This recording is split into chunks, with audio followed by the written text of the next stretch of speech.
Hey, what's going on? It's your boy BT, and we are live for Juan Francisco Estrada, Srisaket Sor Rungvisai here on YouTube. As you guys can hear in the background right now, let me see these levels. Of course, I can hear what I sound like. Give me 1 second, and I'm gonna start talking. So hold on, guys. I'm just tripping out here. So yeah, right now I'm just getting everything situated with my end of Google Hangout. But yeah, no, I'm really excited for these fights tonight. We got Juan Francisco Estrada, Rungvisai, massive fight. Most of blacks were incarcerated don't even care about slavery. They be like, wasn't my time. I wasn't there. What I care about. Stream is fuzzy. No. You want to change people, you got to do an intern. You want to change, you got to do it by yourself. Yeah, like, audio is good. We can lower it. I got out, got a job, got my subsidy. Oh, yeah, I'm a dishwasher. Disney Hall. All right, so everything seems to be okay. You know, my picture is off, but you know we'll deal with it. We'll deal with it as it comes. But yeah, so yeah, it's your boy Just a Kid from Dania, coming to you guys live on Google Hangout. It's currently 9:09 p.m. here on the East Coast, here in South Florida. And basically, like, we're roughly about 20 minutes away from this massive card between Juan Francisco Estrada and Srisaket Sor Rungvisai starting. I'm very excited about this fight. I mean, I think when you talk about all boxing cards, all the fights that have been scheduled this year, this is probably the one that I've been the most excited for because I really genuinely can't tell you who I think is going to win. Like I think Estrada's going to win. My prediction for this fight was Juan Francisco Estrada via unanimous decision, but genuinely speaking, you know, Rungvisai has proven me wrong already. You know, he's a very good fighter, very strong fighter, very durable fighter. So I know he's going to go in there giving problems, but very excited for it. Very excited for what. Very excited for what this fight is gonna do for the fly division, because you also have Cuadras and McWilliams Arroyo on the undercard, so that should be a good one. We're gonna see if Cuadras is still at a certain level. We're gonna see if Arroyo can have that defining win that he's been looking for in his career. But for those of you who are wondering what the hell is that sound in the background, you know, right now we have a show on HBO called Notes from the Field that's currently going on. So once the fight actually starts, you'll hear HBO and Jim Lampley and all them. But give me 1 second, guys, and go leave your comments down below. Where you're from, you know, what state, what city, what continent you're watching the fights from tonight. Where exactly, or who exactly are you picking to win tonight's fights?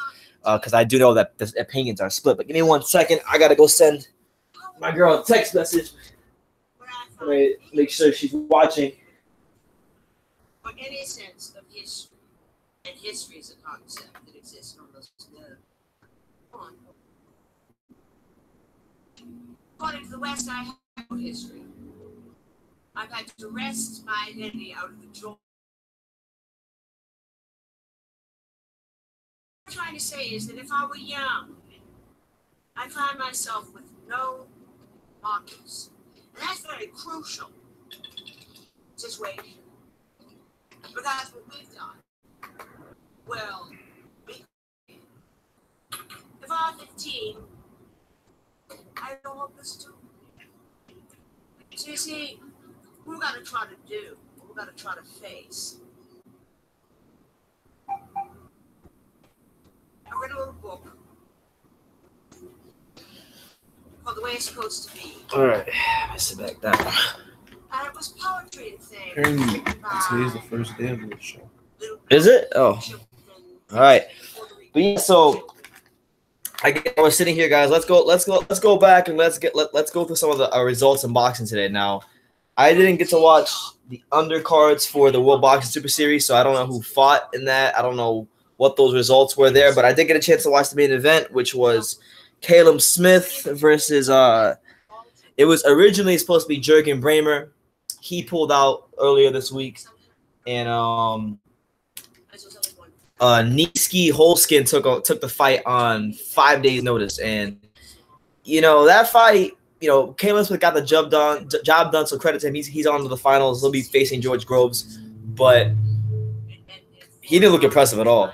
To fight a guy with 14 fights, that inexperience, with that limited of a skill set, being who he is, he just left a lot to be desired. So that's what it was, man. That's what it was. Not really the best performance. I'm not gonna lie. I actually fell asleep towards the last couple of rounds, but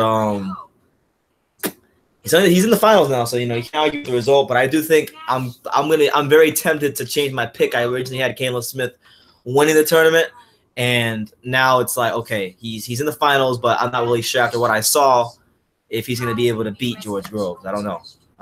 We'll see. So he won that. He won his fight today, a 12-round unanimous decision. Then he also then apparently I just saw Anthony Yard apparently stopped his opponent in the 7th round, so he improves. Did get a chance to watch it. Didn't really research much about it, but he got the win as well. Daniel Dubois fought today. He got another stop.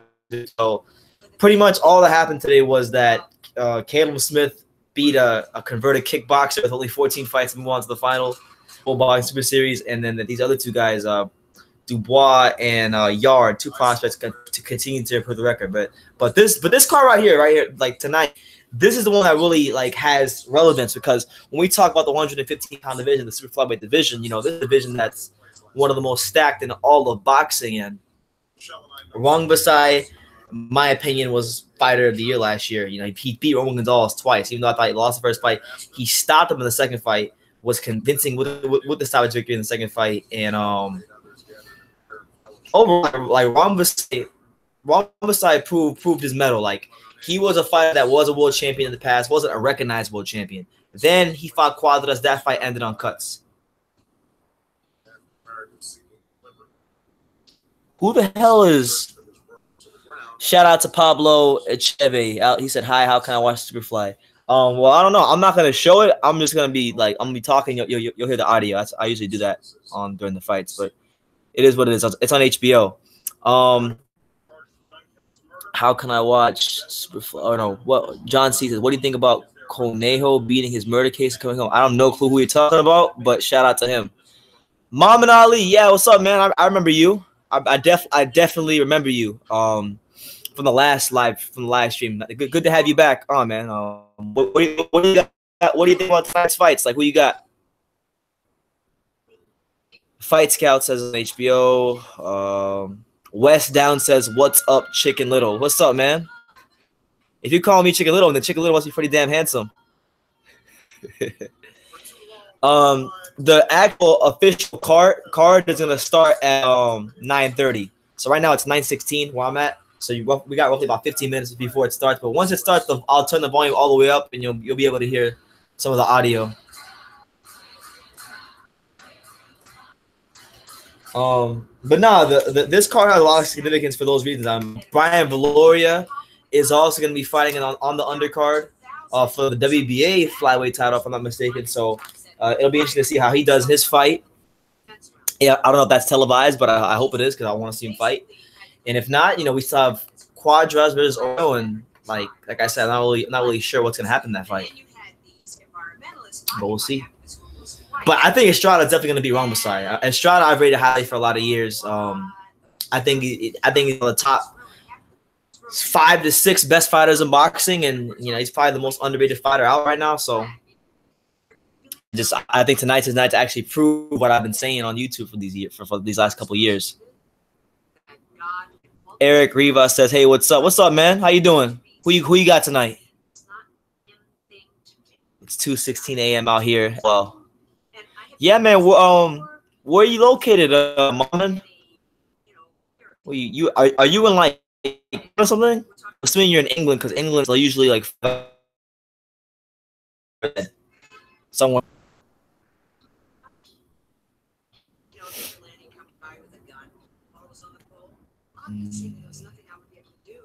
But you already know where I'm pouring to you guys from. Where I'm talking to you guys from. I'm in South Florida, Dania to be exact.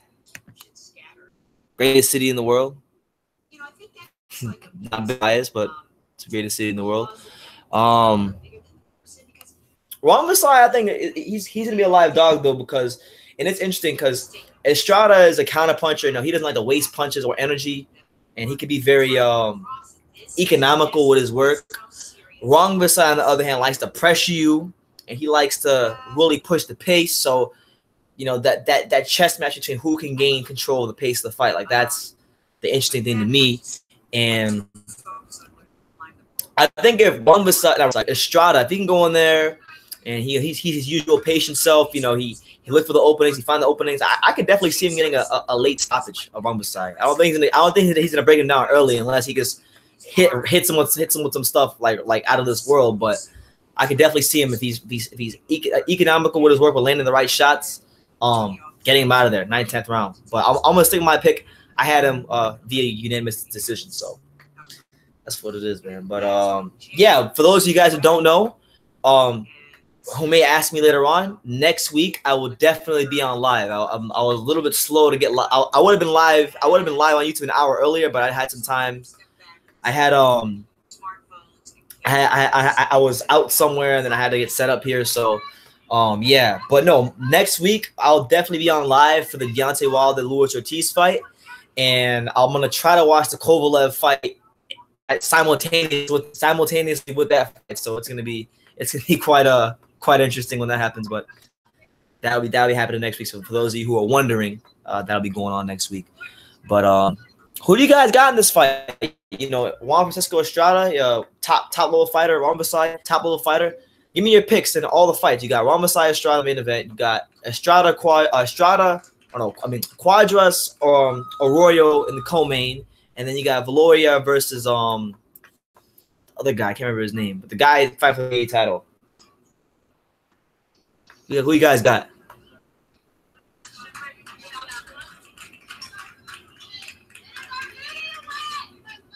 Yeah, I'm gonna watch. I mean, I don't know. I really want to watch Kovalev. I feel torn because, like, you know, I want to watch Wilder fight Luis Ortiz, even though I kind of know what's gonna happen.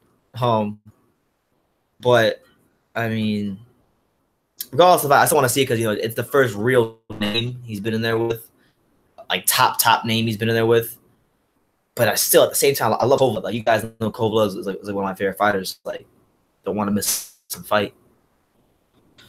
Pablo Echeve says he's got Cuadras,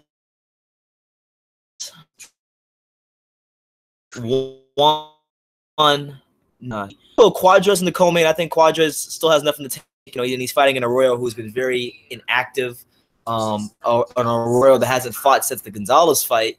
So I got, what's his name? I got Cuadras via unanimous decision in the co-main. And then I got Estrada. I'm going for the upset. Give me Estrada.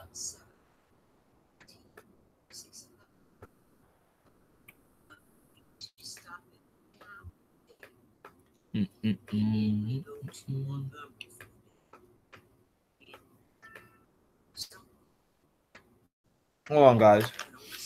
I'm gonna be here, guys. So if I ever walk, if I'm not in front of the camera, I'm still here, so don't worry about that. We're still roughly about 9 minutes away from HBO starting the telecast.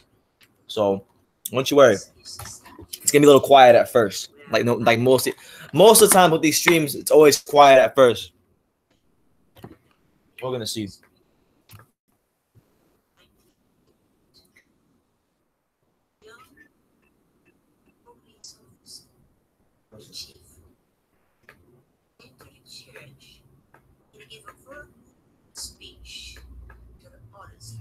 Was full and white, Latino, Asian Americans, members of Congress, staffers, family members, children, and grandchildren. What happened?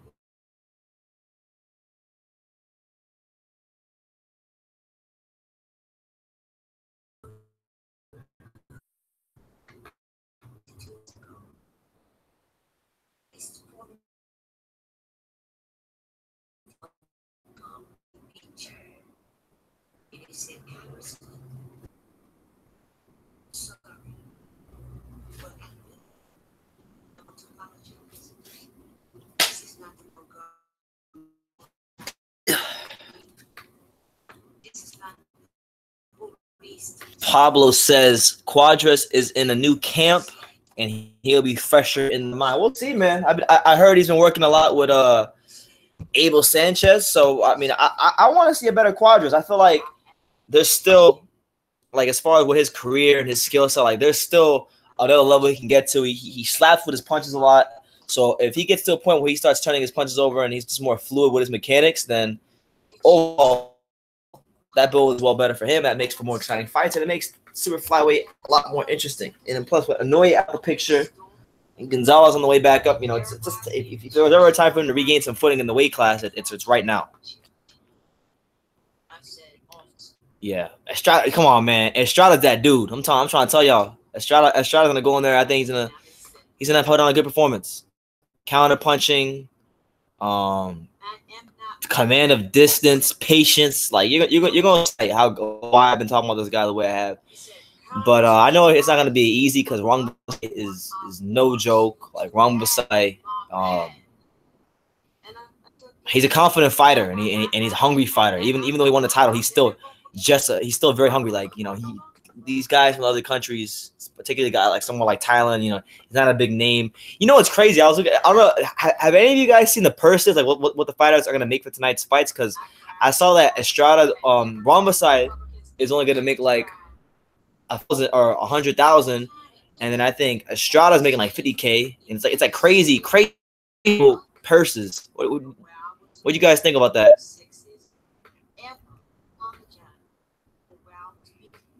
Absolutely. Absolutely, Pablo. Like Estrada is definitely going to get Rungvisai respect early. Rungvisai, and we saw this in the Gonzalez fight, and no period. But the thing like about Estrada is Estrada maybe moves laterally a little more than Roman. So with Roman, Roman can do a lot of things great, but I just think Estrada does different things great. You see what I'm saying?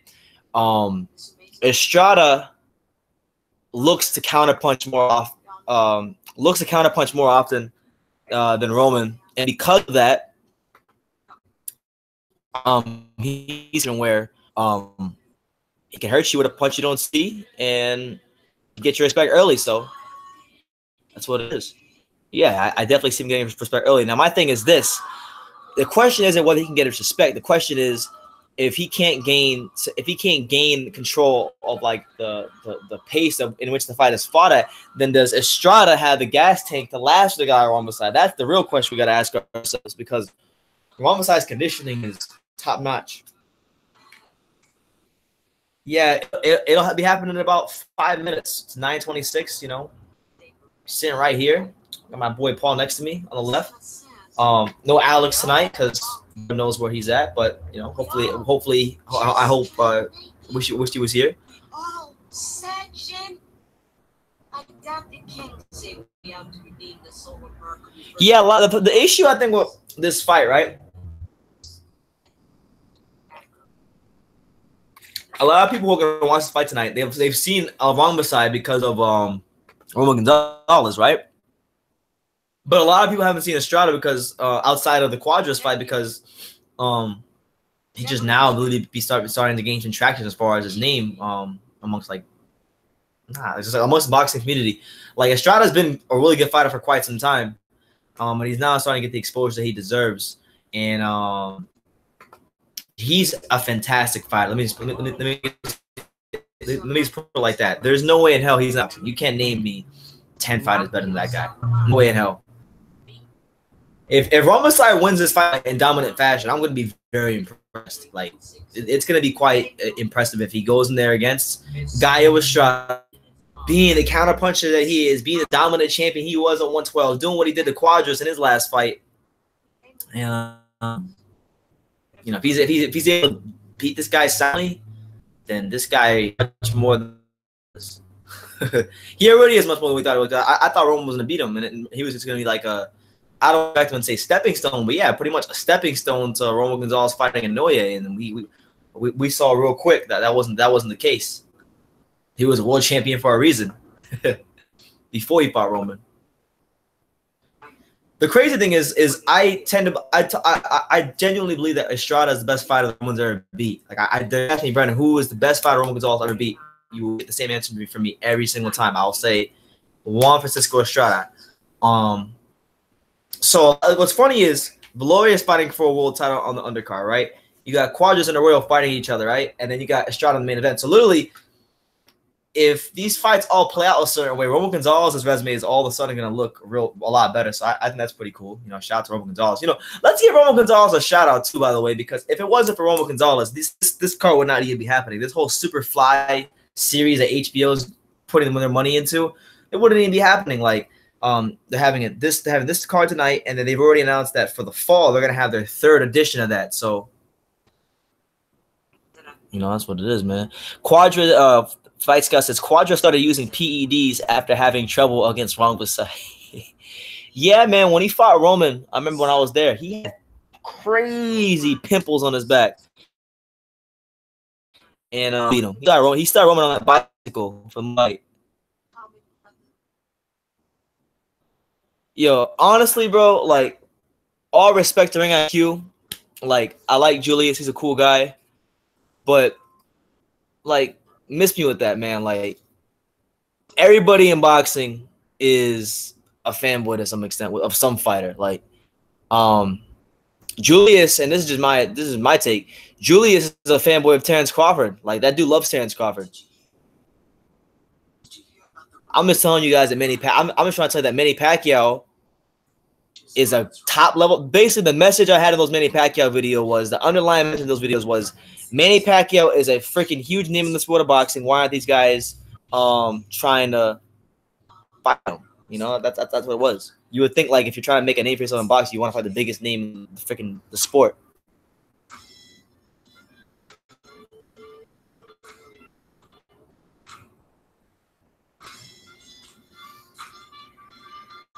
Oh, and by the way, West down 1. Don't think that I'm going to let Julius just respond to me and I'm not going to have a rebuttal for him. He'll get his rebuttal in due time. Don't you worry.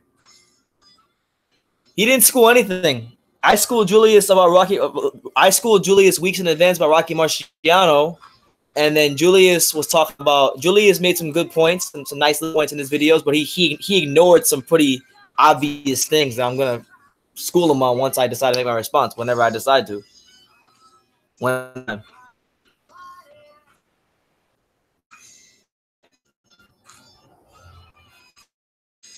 Usually when people say I go too far with certain things, it's probably because I'm right with most of what I'm saying and they just don't want to hear it.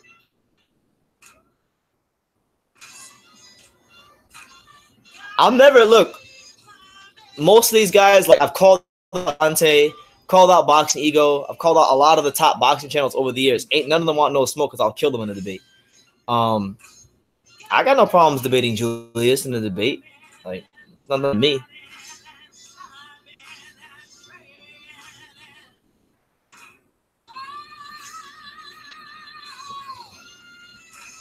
But yeah, right now it's 9:31. So right now the credits to the show. What's the name of the show?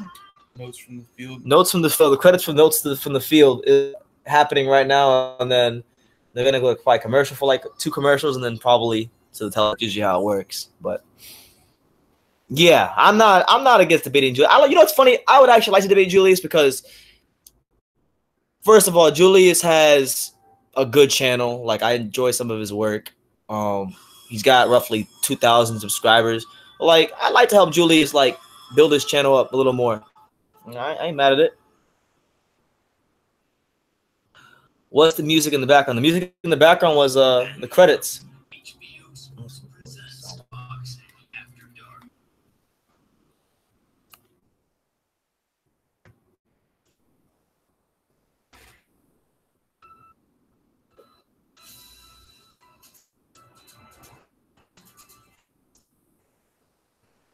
Is the volume all the way up? Oh my God.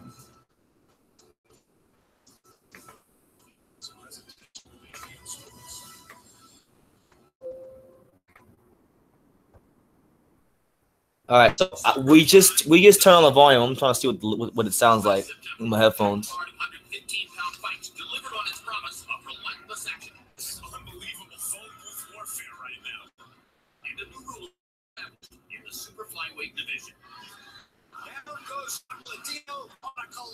Right hook by Srisaket Sor Rungvisai.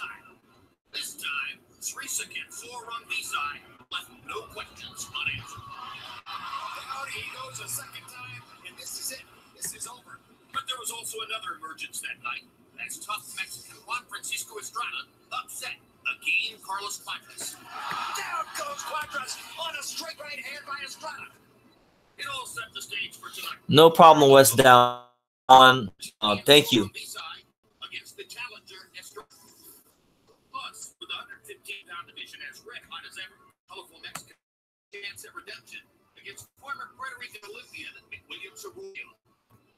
Hey, can you guys hear the audio? Is the audio good, guys? Let me know in the comments. Sounds all right to me. I just want to make sure.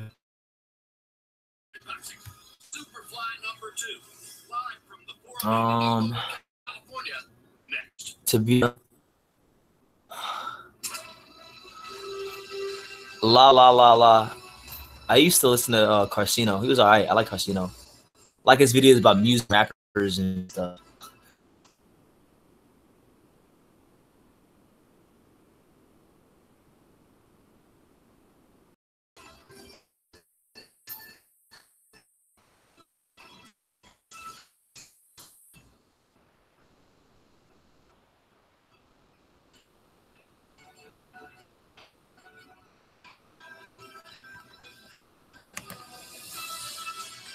I'm trying to figure out why it's doing that.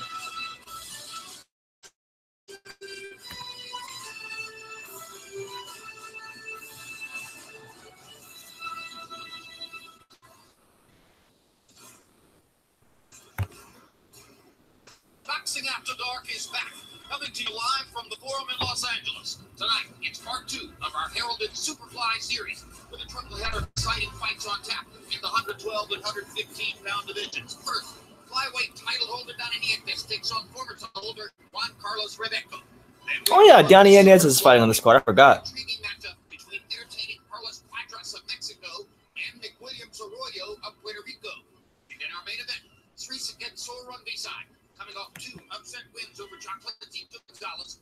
I legit don't know why when I come on this damn live stream, like, does that. In a hotly contested, razor-thin decision. Nobody's fought yet. Duke Odin says, "How do I get subs up?" Honestly, bro, with that, you just gotta be consistent when you post. You gotta be consistent when you post, and it's a process, bro. Like, honestly, I'd rather just talk to you about it, like in a message thing. Srisaket Sor Rungvisai climax that first Superfly with his dramatic knockout of Chocolate Gonzalez, his second win over Gonzalez in calendar 2017. In the medium fight, the one that is the middle of the 3 tonight, you're going to be looking at Cuadras, who fought in that Superfly card last year and lost a very close decision. He believes that he's still in position to try to see. Yeah. For 38 of you in here right now, do go subscribe to True School Sports. I mean, I got some stuff coming out. I'm really waiting for March, because March is going to be a fun month. I'm actually going to be in New York City for the Amir Imam Jose Ramirez fight, so I'm pretty excited about that. And Juan Carlos Rebecco of Argentina. Let's take a look at the tail of the tape for this 200. I did watch the Kalen Smith fight. It was freaking boring as hell. He might need to move a weight class. Like, he looks really weak at the weight, to be honest with you. Like, he's not gonna. I don't think he's gonna ever knock out anybody elite at the weight class. At 5 feet 2 inches to 5 feet 3. They're equal in arm length at 21 inches. Nietes was 0.4 of a pound under the 112 pound. Yeah. So right now, the first fight on the card is gonna start. It's gonna be Donnie Nietes fighting Juan Carlos Revicio or Rebecca. I don't know his name. We're gonna be fighting. Oh, Andre Ward be commentating the fight, so interesting. He's a good commentator. Ladies and gentlemen, good evening and welcome to the world-famous forum here in Inglewood, California, serving the greater Los Angeles metropolitan area. Where tonight, 360 Promotions is proud to present an evening of world-class professional boxing for your entertainment live on HBO. And it's all sponsored by Tecate, the official beer of boxing. Chivas, win the right way. And the rematch. Triple G versus Canelo. Live on HBO pay-per-view from T-Mobile Arena, Las Vegas on Cinco de Mayo, May 5th. This contest brought to you in association with ALA Promotions and KO International. All bouts tonight sanctioned by the California State Athletic Commission, Chairman John Carvelli, Executive Officer Andy Foster. For tonight, the IBF, President Daryl Peoples, Supervisor Aaron Kaiser. 3 judges scoring this contest, Max Luca, Alejandro G, and he's in charge of the action at the bell, your referee, Ed Hernandez Sr. And now, let's get this party started! 12 rounds of boxing for the IBF Flyweight Championship of the World. Introducing first, fighting out of the blue corner, wearing black and red, officially weighing in at 112 pounds.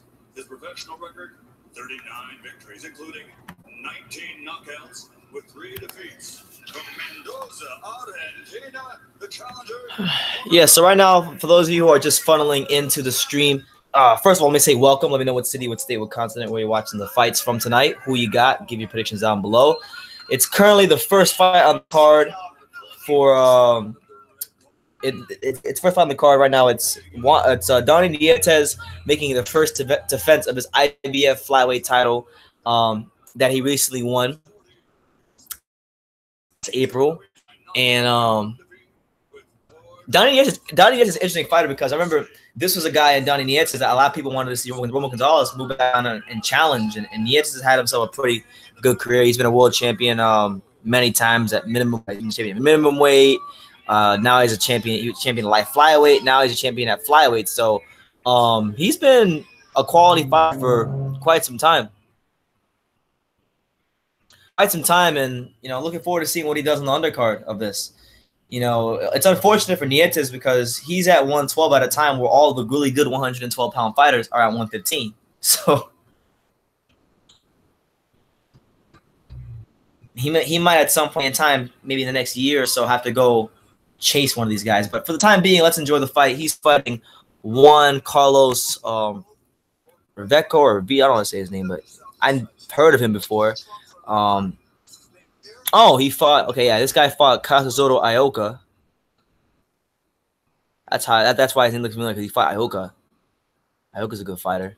He fought him for the WBA flyweight title multiple times. So yeah, I'll let you guys know what goes on with this fight and where we're at in the card, and keep everybody posted. And yes, Mr. Alish Manziki. All right, you're right. Juan Francisco Estrada, Gallo.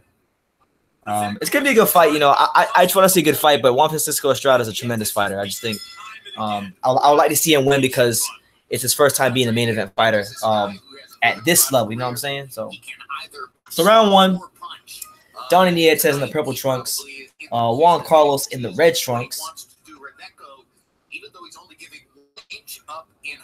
Nietes is a bigger man for sure. He looks like he'd definitely be a 150-pound fighter at some point in his career.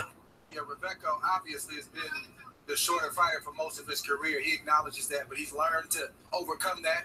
Right now, not much going on in this round. They're just posturing in the center of the ring. On a scale from 1 to 10, he's going to give you a consistent 5 or 6. He's not going to do anything that's going to wow you, but he does a lot of crafty, subtle things there that's definitely going to get your attention and get Reveco's attention as well. I didn't know that. I thought almost I was.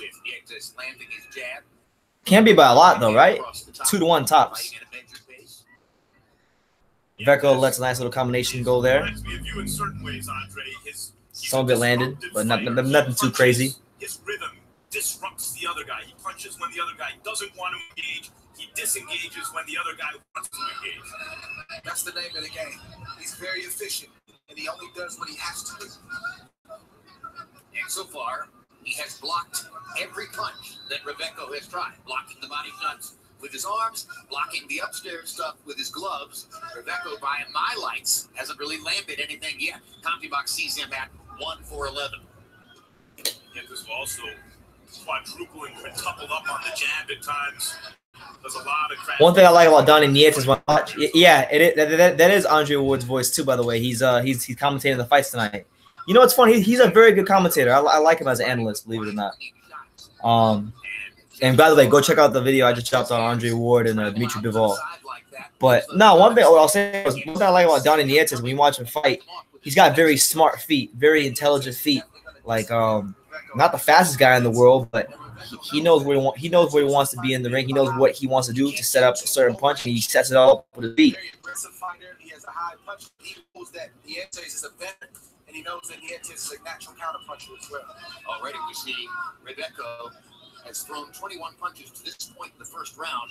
In his last fight, he came out. Yeah, they're both 2 counter punches. It might take a couple rounds before we even get anything going in this fight. Considerably slower pace tonight by the tactical effectiveness of Donnie Nietes.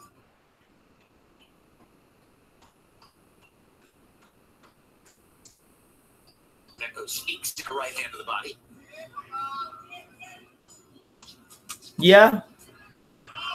No, and that makes sense that it is a showcase for Nietes because he's just fighting a guy that's somewhat of a name who's been in there and been a world title challenger but has never won the big fight. So for Nietes, you'd be led to believe that it is that, and that if they're gonna bring him to fight on their next installment of Superfly, which is gonna be in the fall, that would probably be a bigger fight. But that's just my take on the whole situation.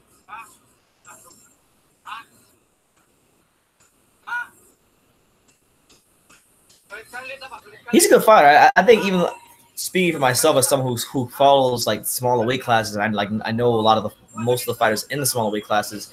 Like Nietes is a guy that I don't even think people who are in the know really give a lot of shine to. He's really good fighter, really smart fighter. Maybe not he's not Romo Gonzalez, he's not Naya Inoue, but he's definitely one of the smartest fighters in the division. Do you think there will be a knockout? Not surprisingly. Right, this one right here or the main event? Specify, Maman. First round, you know, I think they could have won either one of them. I get that one to Nietes just because I thought he was a little bit more controlling of the round with his footwork and the pace. And the pace favored him a little more, but I could definitely see that as a spring round. You can easily get a lot of fun. A lot of them were landing, so I'm not really mad if he gets either one of them. He also got some good rounds. Too much about that situation. I'm not gonna say anything until after the fight happens. But what I will tell you is let's just say that in his camp, they've been overworking him for somebody his age. That's all I'm gonna say. Nice little left hook there by Juan Carlos. And yeah, a bit of a hard luck one. Popular fighter when he turned pro, an Olympian, an offensive fighter, a crowd pleaser, a good personality. And very good at blocking shots. But been an excellent fighter as he has been in any era. Great.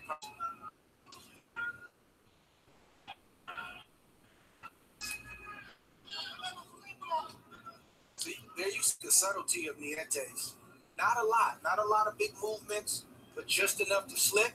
He looks at what he wants to punch, but he won't take the shot now. He'll take it in the 3rd or 4th round. That's a veteran tactic and a veteran move. So great, Andre, that you cited the subtlety of it. I was just getting ready to say, look at the subtle head movement.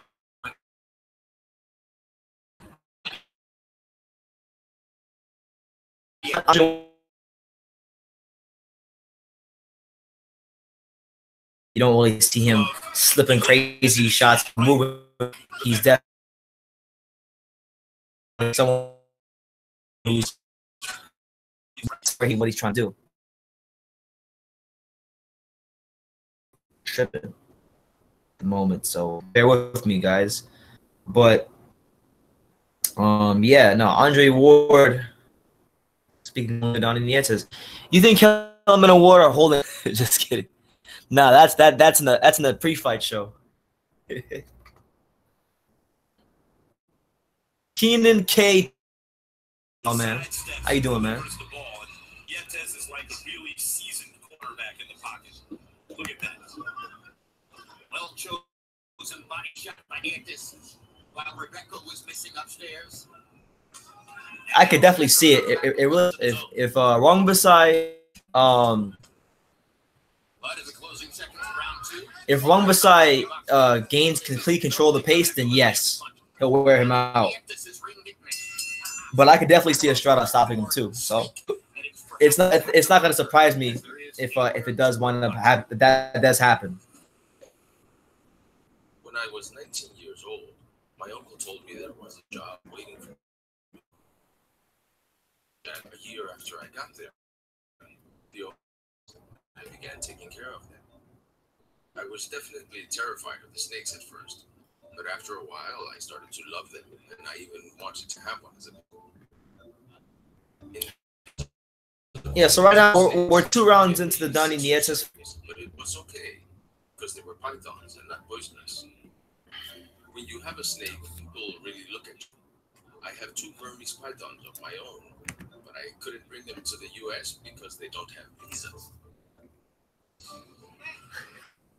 Donnie Nietes is so emotionally controlled, so underestimated. They're holding each other's nuts. That's messed up. It's messed up. Talking about the snakes represented a major emotional display. And that showed Yes, what the first 2 rounds? Some solid action here from Donnie Nietes and Juan Carlos. And best checkbooks, I think, showing you a master versus every different level of opponent, from beginner to expert. And the most interesting games are the master against the expert. I would probably lean more towards that way, yeah. And in this fight so far, you've seen why Nietes is a long-reigning belt holder. Because in against an expert fighter, a world-class fighter, there's a subtle difference in terms of the depth of his skill on him. The way he picks punches, the countering, the pacing. Right now, like from He's a master. the way I'm seeing this fight going is like Rebecca is a good like he's trying to hit he's trying to approach Nietes with like the working type of like attitude, trying to throw a lot of combinations, impose himself on him. Nietes is showing his to be calm, his composure, to block the punches. And I just see like I think as this fight wears on, you're gonna see Nietes open up a little more. And you're gonna see sharp, short, accurate punches and probably a stoppage. But if not, then you'll just see a unanimous decision victory. You're a long-reigning belt holder that makes title defense mandatory.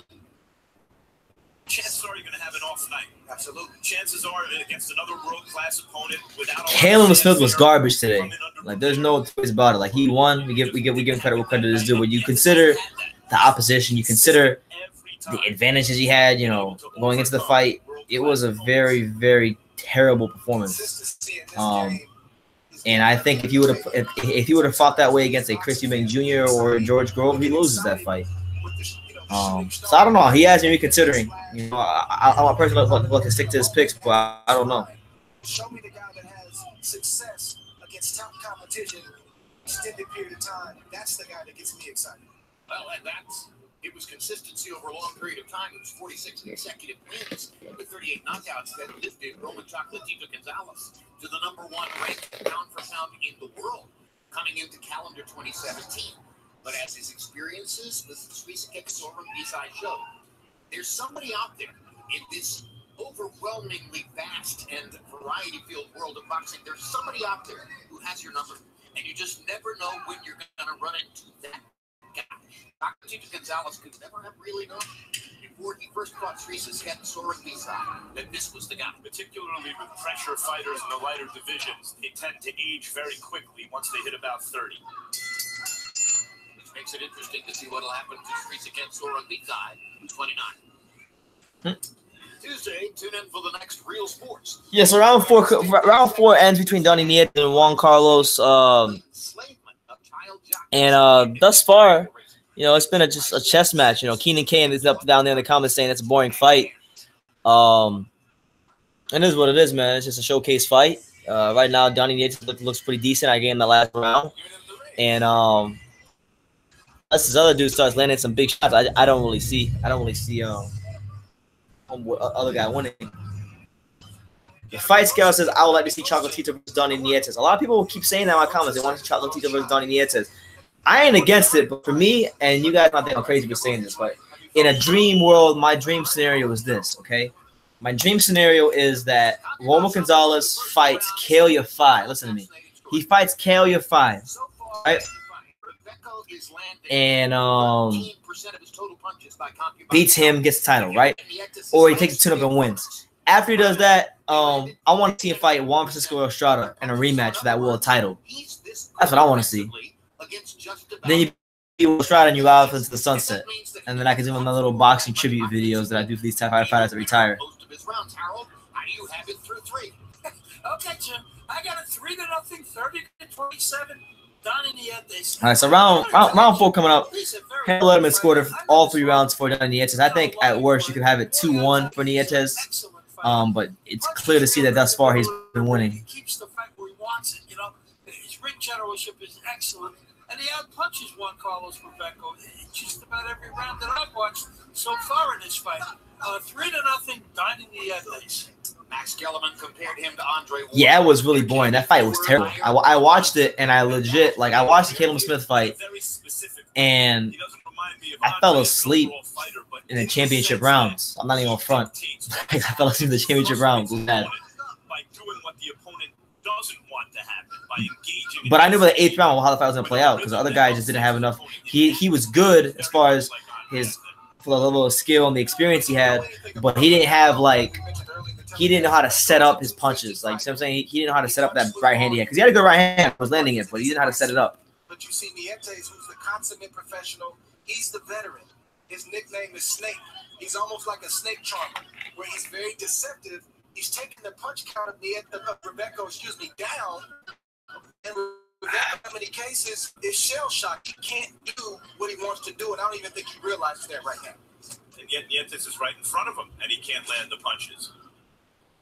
It also means that Nietes doesn't have to take any chances. Yeah, so for the 51 of you who are in here, some of you who are funneling in, let me know in the comments what do you guys think about tonight's fights? Give me your predictions down below. Let me know what city, what state, what continent you're watching the fights from tonight. I'm in South Florida, and go subscribe to True Sports while you're at it. Do yourself a favor. That's how it goes. I don't know what the moving is about. I don't find this to be a boring fight. A little bit one-sided, obviously. If you like boxing craft, you're seeing a lot of it here. And it's not as though he's not moving his hands. Punches are flying. If the ticket buyers come from... Yes, absolutely. Honestly, from top to bottom, probably the best card of the year. Thus far, I mean, as far as on paper, the fights are going to play out. But the Nietes fight is cool. Hey, do you guys know, did Valoria fight for the world title on the undercard tonight? Because I was looking forward to seeing that, but I wasn't know if it was going to be televised. I swear he was fighting for the WBA title or something like that. He was fighting this one guy that was in the Olympics. Any of you guys know that that's on the that's televised? Oh, wow, he fought already. Oh, I didn't know that. So apparently, Valoria actually fought earlier on the untelevised portion. He fought the Olympian Artem Dalakian, and he lost the unanimous decision. So that's unfortunate. I was hoping to see him become world champion again. Close it up. You're on the inside and you're directing. Who is in charge of K2 Promotions now? Well, I know Tom. I don't know. Is it not Tom Loeffler anymore? I thought Tom was always the guy. Did the match start? No. Well, the card started, but it's right now. We're in the 5th round of Donnie Nietes versus Juan Carlos Rebecco. I don't want to say his name, but we're around 5 of that right now. So the rest of the fight is going to play out. There's a lot of fight left, but yeah. If I had to guess, I think Rebecco was thinking right now that everything I heard about Nietes is true. If I had to guess, I think the boost might be loud. I like what I mean. I see two in the action. Look, here comes Rebecca. His hands are moving. Nietes' hands are moving. They're just also both playing defense. Right now I'm focusing on the accuracy of Nietes' left hook. I don't see any holding. I don't see any running. I don't see any long periods of inaction. Good fight so far. Once again, Nietes ducks and slips a few punches and kicks in a left hook. If you watch Nietes, even when he's under attack, he stays calm the whole time. And for the young fighters watching at home, that's something to look at. It's not always the flashy defensive move, but it's the subtleties, it's the small things, and keeping calm under composure. Excuse me, keeping composure. Yeah, so for those of you who wonder what's going on, because you guys really talk because all the rounds have been pretty one-sided. You know, it's not a lack of effort. The Juan Carlos is trying to make some happen. Nietes has shown very good composure and punch selection against this guy, and that's why I'm not really talking. That the long dreamed about fight between Maidana and Matisse could ever conceivably take place. I'm hyped for that. He smiled and said, well, for Maidana, that would have been about 100 pounds ago. So unlikely it's ever going to happen. See what the fans want here. One of these guys to lose their discipline, to just start winging shots. But it's actually a better fight than that. Both fighters are remaining disciplined, even when their opponent, particularly Nietes, is doing things to frustrate them. For those of you who don't know, too, I don't know if you guys heard about this, but apparently Roman Gonzalez is rumored on the GGG Canelo undercard. It's not like that's it. But I genuinely hope like Roman deserves a kind of exposure. It's hard to hit even when you're in close quarters. He's still hard to land against. But that's what I mean. That's what Rebecca on paper wants to be. But Nietes also has very good balance. His punches come from good angles because he had good balance. Good fight, so good performance from him. Might be coming from Mexican thus far. American fans. They're waiting to see their man. Did the match start, bro? Donnie Nietes fight that's happening right now. Then after that, you're gonna have the co-main event with Carlos Cuadras and Arroyo, and then after that is the main event. So I'll keep you guys posted. Y'all just be patient. Let's take a look, a closer look at Carlos Cuadras' bio. Yeah, Roman. I hope he can. I genuinely hope he can start winning again. 35-2-1, one loss to and one loss to Estrada. 26 knockouts. He's got some power. Defeated Sor Rungvisai in 2014. That was the last time that Srisaket Sor Rungvisai lost a fight. Former 115-pound title holder lost to Chocolatito in a very close decision. Tonight he has his fourth trainer in the past 3 years, and it's Triple G's trainer. Crazy. That's 4 trainers in 2015. I didn't know. I knew he had a lot of trainers. I didn't know it was 4. Punches in round 5. Donnie Nietes landed 18 out of 79, and Juan Carlos Argentina landed 50. We're at the Forum in Los Angeles, looking at a couple of 112-pound fighters. The guy in the purple trunks, So do I. is a champion. Boxing is better with him than without him. Hard left hook by Nietes. Follows it with a 2-punch combination.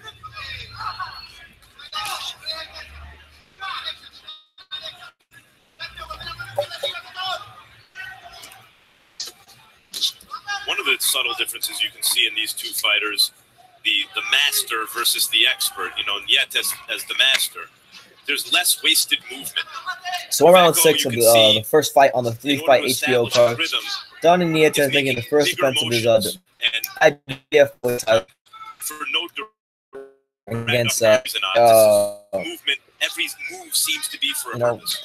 Carlos, I guess. I don't know what it is. He's fighting Carlos, Vecco, It's almost like a telegram where he's letting you know that the attack is coming in. Vecco, but Nietes is showing good composure and showing that he's He'll stick a jab out, a class above the guy He'll thus put a far. hook to the face or a jab to the stomach. Just Homeboys, his opponents have to make some adjustments if he wants to work his way into the fight. But he just shows so much versatility, composure, and skill. But Rebecca doing the right thing right now. He's going to sell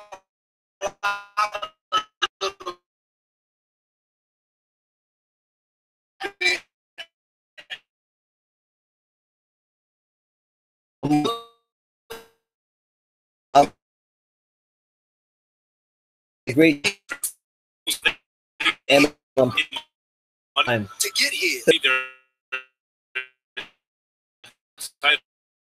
if he stays, express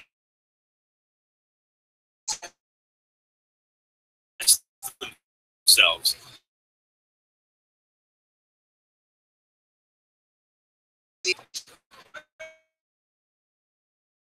And it's in this fight and it's surprise 5 eyes in order to actually win.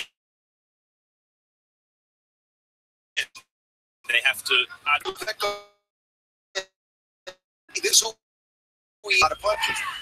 He went against his own chair, which laid back with the match. I think that's where he went wrong. This round, this is who wants Rebecca really.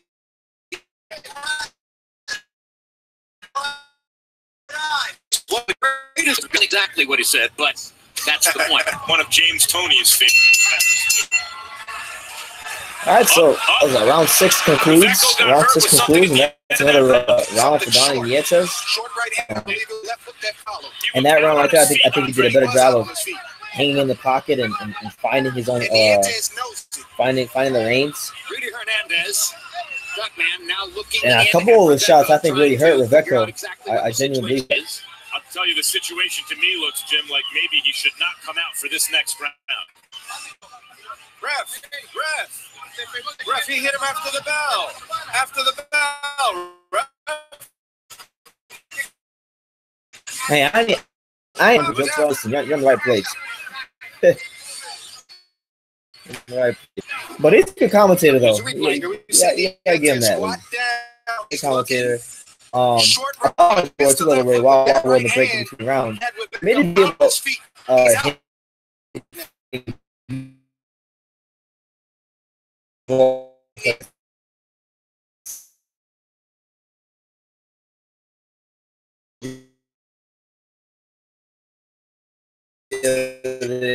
because I guess Arnold attended one of the squad sessions. Like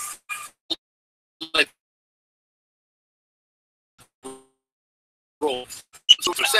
Nietes opens up and tries to finish the show. It's going to be allowed to come back fight, and he got extra time with rounds to recover.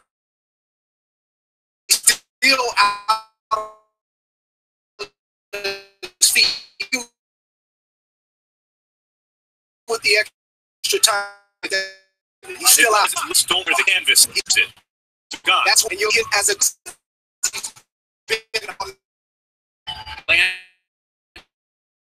the lead right hand flush. It's huge part. But now Nietes has a sitting.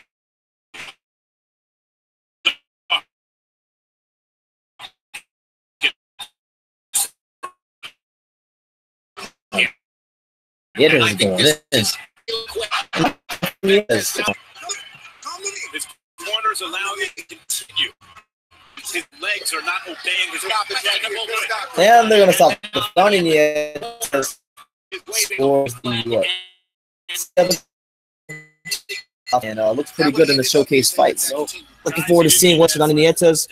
Maybe a Roman Gonzalez fight in the future. His legs were unsteady. When he placed them on the canvas, you could see he didn't know where the floor was. If you have to stop Really just waiting for the next fight to come. Determine whether the fighter is capable of continuing in the fight. Doesn't that make the point in and of itself? Meantime, the sensational win for Nietes. Won every round he played. Boxing mastery, and he essentially ended the with one right hand.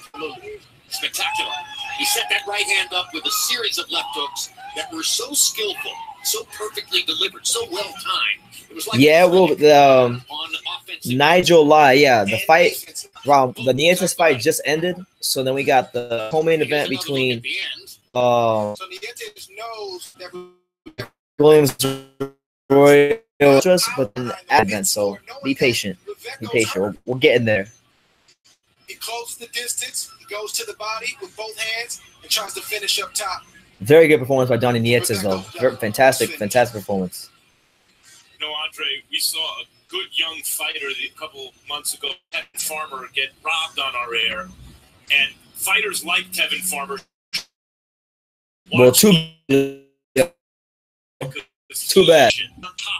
No, I'm just joking, man. I'm not joking. I'm not joking. I don't mean to be that mean. I'm just telling you that's how it's gonna be. The final details on all of this.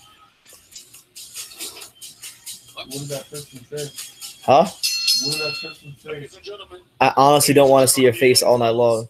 at 53 seconds into round number 7, the winner by knockout victory, still double champion of the world, Donnie Nietes.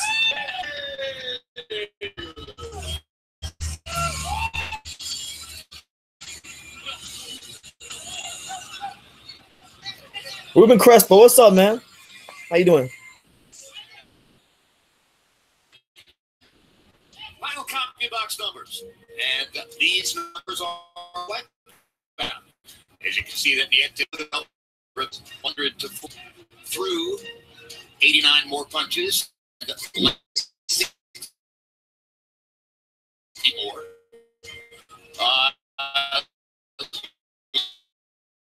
Landed at a 25% power punches. Wider marks. 195. You know, guys, my camera's acting up, so I'm probably just gonna I'm gonna be here. I'm still gonna be talking and stuff. And you're good. I'm gonna camera because it's being annoying. Annoying. Watch my lag. At the forum, I would really I would really recommend you get out and do that. Fantastic place to watch fight, particularly like flyweight fights, as specific as that sounds. Here's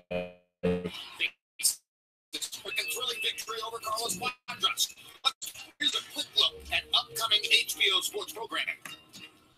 Mark your calendars for these upcoming HBO boxing tonight. It's a replay of the January edition of Real Sports. Tuesday, it's the premiere of this month's Real Sports. And Saturday, it's a light heavyweight doubleheader featuring Sergey Kovalev and Dmitry Bivol.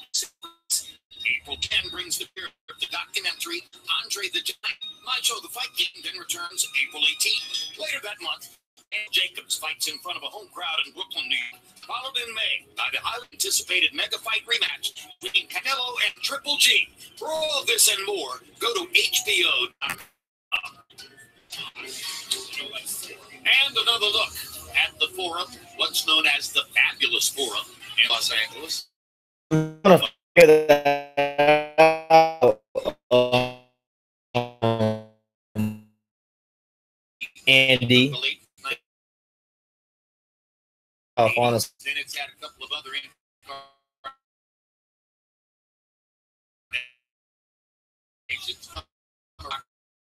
again, our next fight, 15 pounds of William there's a second fighter. They both weighed in under the 150-pound limit and hydrated upwards. By the way, if you guys will enter the ring. Speak out. All right. Won an amateur world championship while both he and his fraternal twin brother McJoe Arroyo were fighting at a high level as amateurs, and has never won a professional world championship.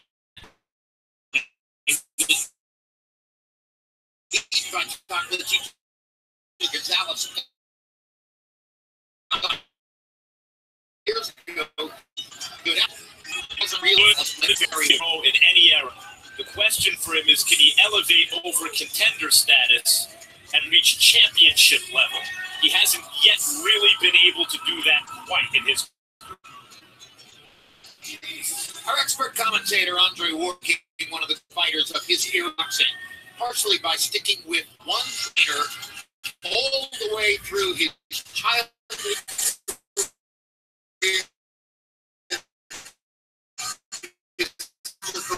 and his professional trainer in recent years. He's had 3 just in the past 2 years. Yeah, it's ridiculous. It's ridiculous. I'm seriously contemplating, guys, getting on.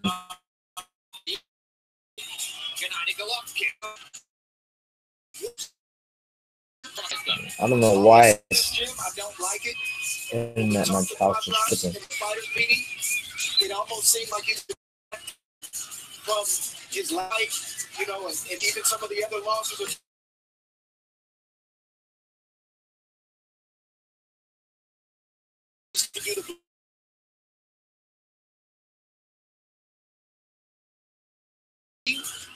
Abel's team is saying all the right things in terms of how they're trying to get Cuadras to not just focus on his physical prowess, but also his just psychologically being. Let's see. I just tried something, so let's see if this works.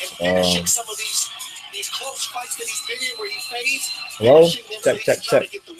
He seemed to be leading Juan Francisco Estrada halfway through their fight last year.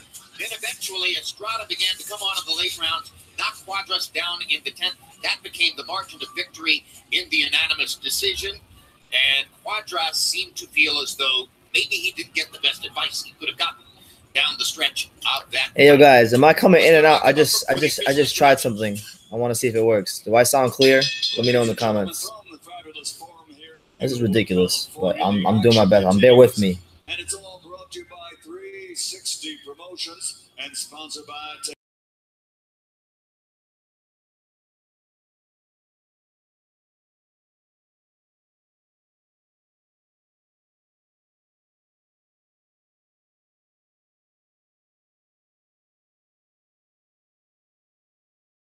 Cinco de Mayo. This contest brought to you in association with Promociones del Pueblo and PR Best Boxing. Damn, bro. Sanctioned by the California State Athletic Commission and the World Boxing Council, WBC Supervisor Rudy Teller. The 3 judges scoring, Tony Krebs, Pat Russell, and Fernando Villarreal. And inside the ring, in charge of the action at the bell, your referee, Jerry Cantu. And now, 10 rounds of boxing for the vacant. Okay, well, I'm just going to talk, and this may go well, this may not, but we're just going to hold our composure here, try to get this done. Wearing black with steel, official weight, 114.2 pounds. Okay, so right now, McWilliams, Arroyo, and Carlos Cuadras are in the ring. As you guys can hear, Michael Buffer doing the announcements.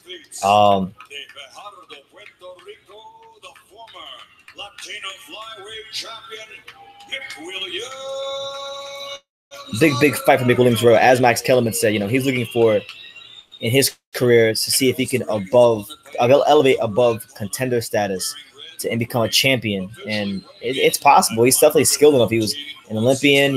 He got robbed in Thailand against Amnat Ruwan. Probably should have been IBF champion, but that didn't happen for him. But now he's fighting a tough Carlos Cuadras, who everybody thinks is a new man under Abel Sanchez.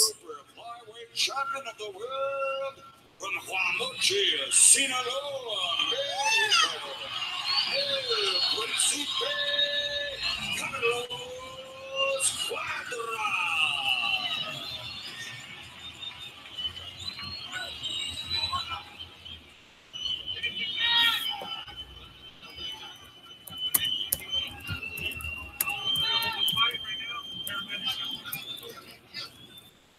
They're holding the fight because they're changing paramedics, so we're going to hold on for a little bit. They're changing paramedics, so they're going to hold the fight for until they change paramedics. I talk what I want to talk. I'll take care of them. No, they're not here. I got everybody. While we bring paramedics back to the ring, will be continued in just a few minutes.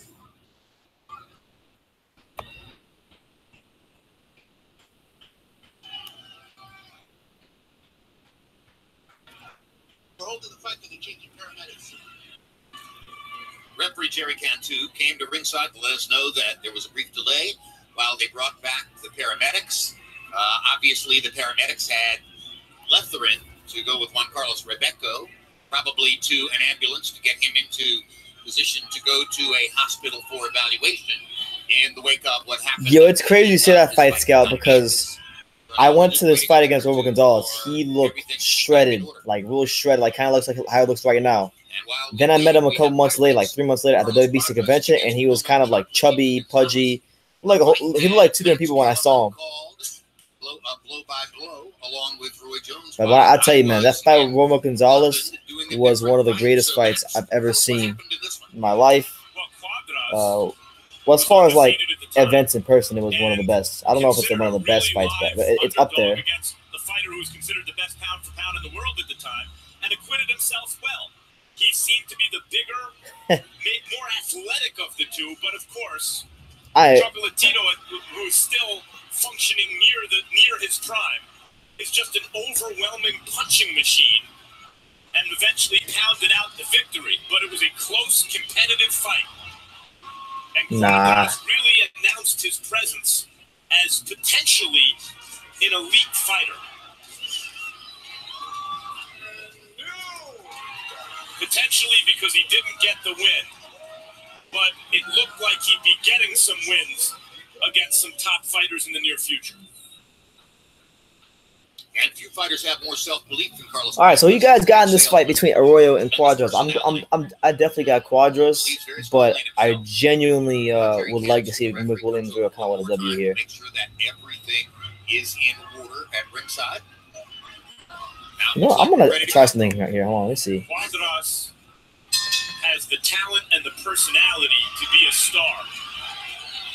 He needs to refine his skill a little in order to match. Let's try using the camera real quick. Let's go back on camera. Let's see if this works. And that's one of the reasons I think he's been trainer hopping. All right, so Juan Francisco Estrada in the Mexican colors. We're talking red trunks, red and green trunks. Arroyo on the black trunk with the blue trim.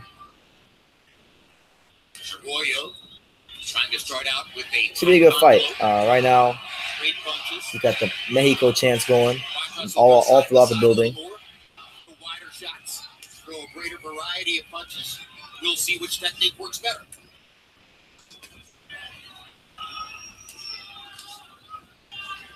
Cuadras seems committed to that jab. Arroyo's been off for almost 2 years for various reasons. Good right hand to the stomach there by Cuadras. Arroyo seems very sold on wanting to crowd him early. Landed a nice good left hook up top there on Cuadras. He's out here doubling and tripling up on hooks. You know what I'm saying? Us Puerto Ricans, we don't have to throw them hooks, boy.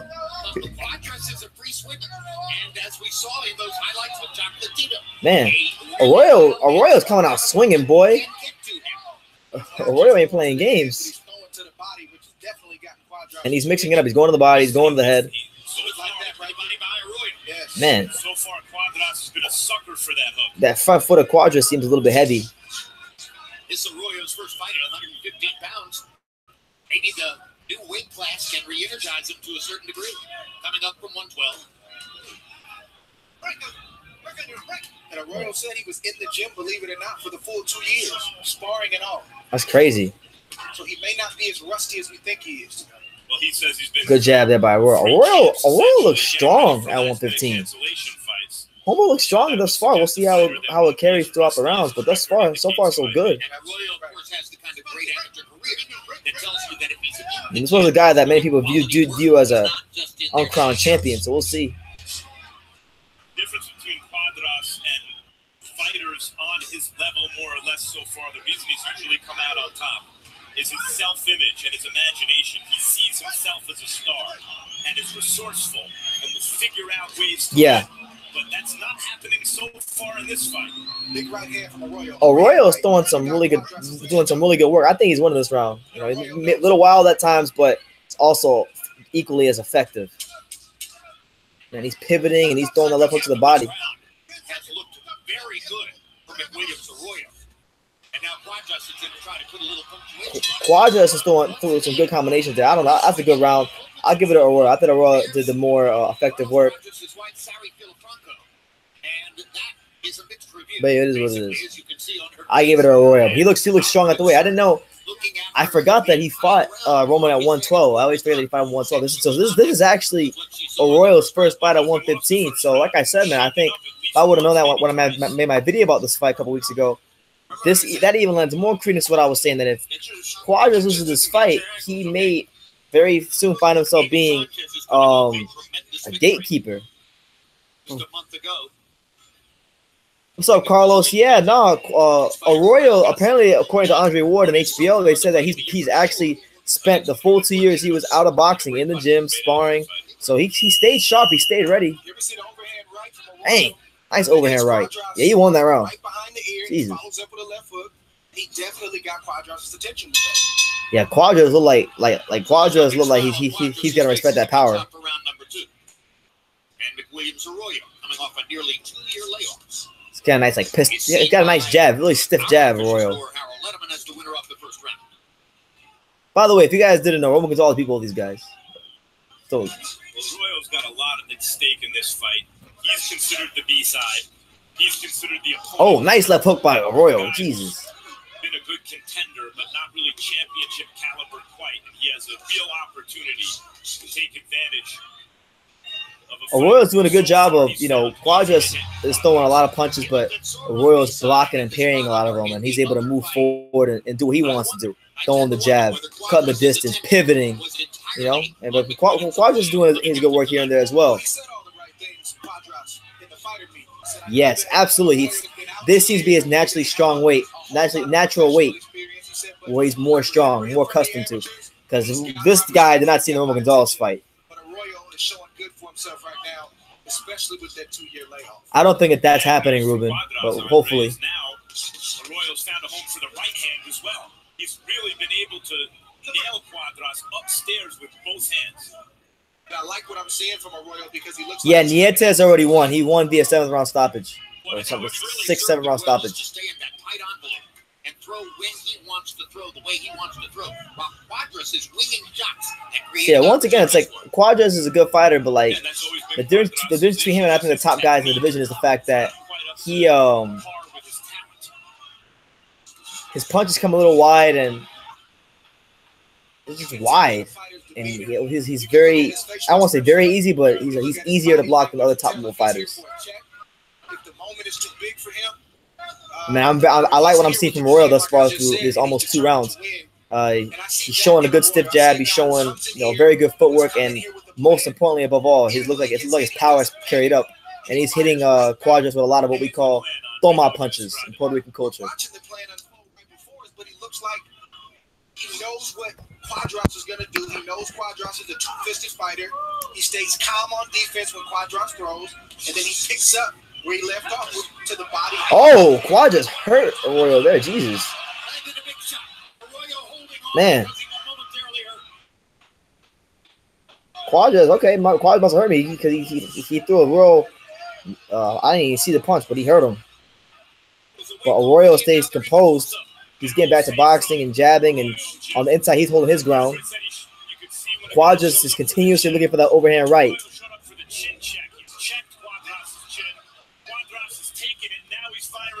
Now what does Arroyo have? How bad does he want it? Arroyo has already reversed the momentum here with another big right hand. Man, that's a tough round to score. I don't know, man. I don't even know who you're gonna get. I'm not even gonna score this fight, but I'm not mad at who we get that round to.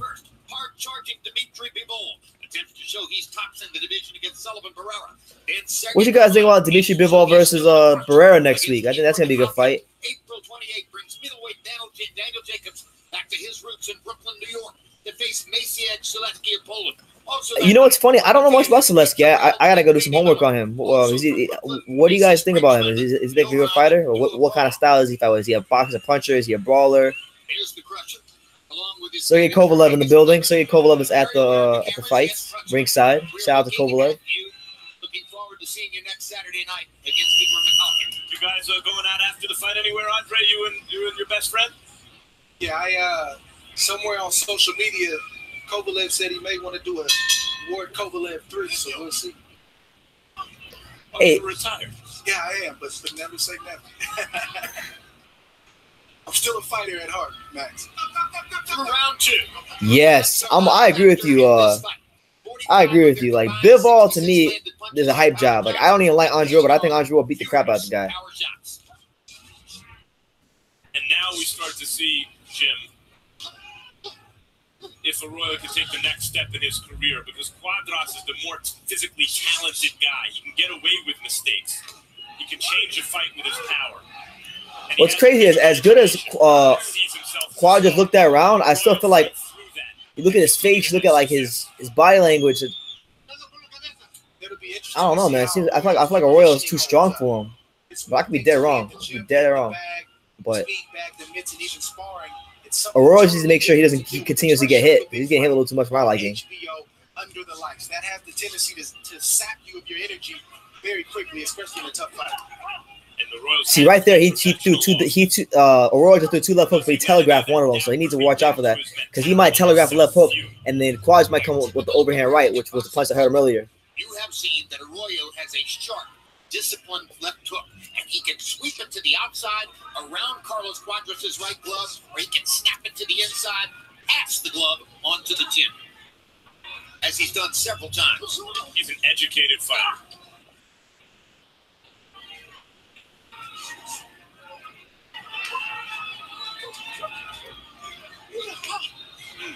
Uppercut landed for McWilliams Arroyo. Cuadras has lost to Estrada. Oh, hard right hand by Cuadras. Cuadras has lost to Estrada. Estrada is the quality fighter that weathered the early storm and stuck with the game plan and saw himself as the winner and eventually won a close, tough fight. Right now, what I'm noticing from McWilliams Arroyo is he's sometimes he smothers his own work. Like he's smothering his own work, and ironically, Cuadras is a guy that's known for smothering his work. Is actually doing a little bit more cleaner work. A little bit quieter, didn't have as much flash as Cuadras, but over the long haul in the fight, that technique served him very well. Well, looked off that right hand really well. Cuadras landed a big overhand right to the chin of Arroyo, and he's looking for that same shot here in round 3. He's just missed it on 2 or 3 occasions.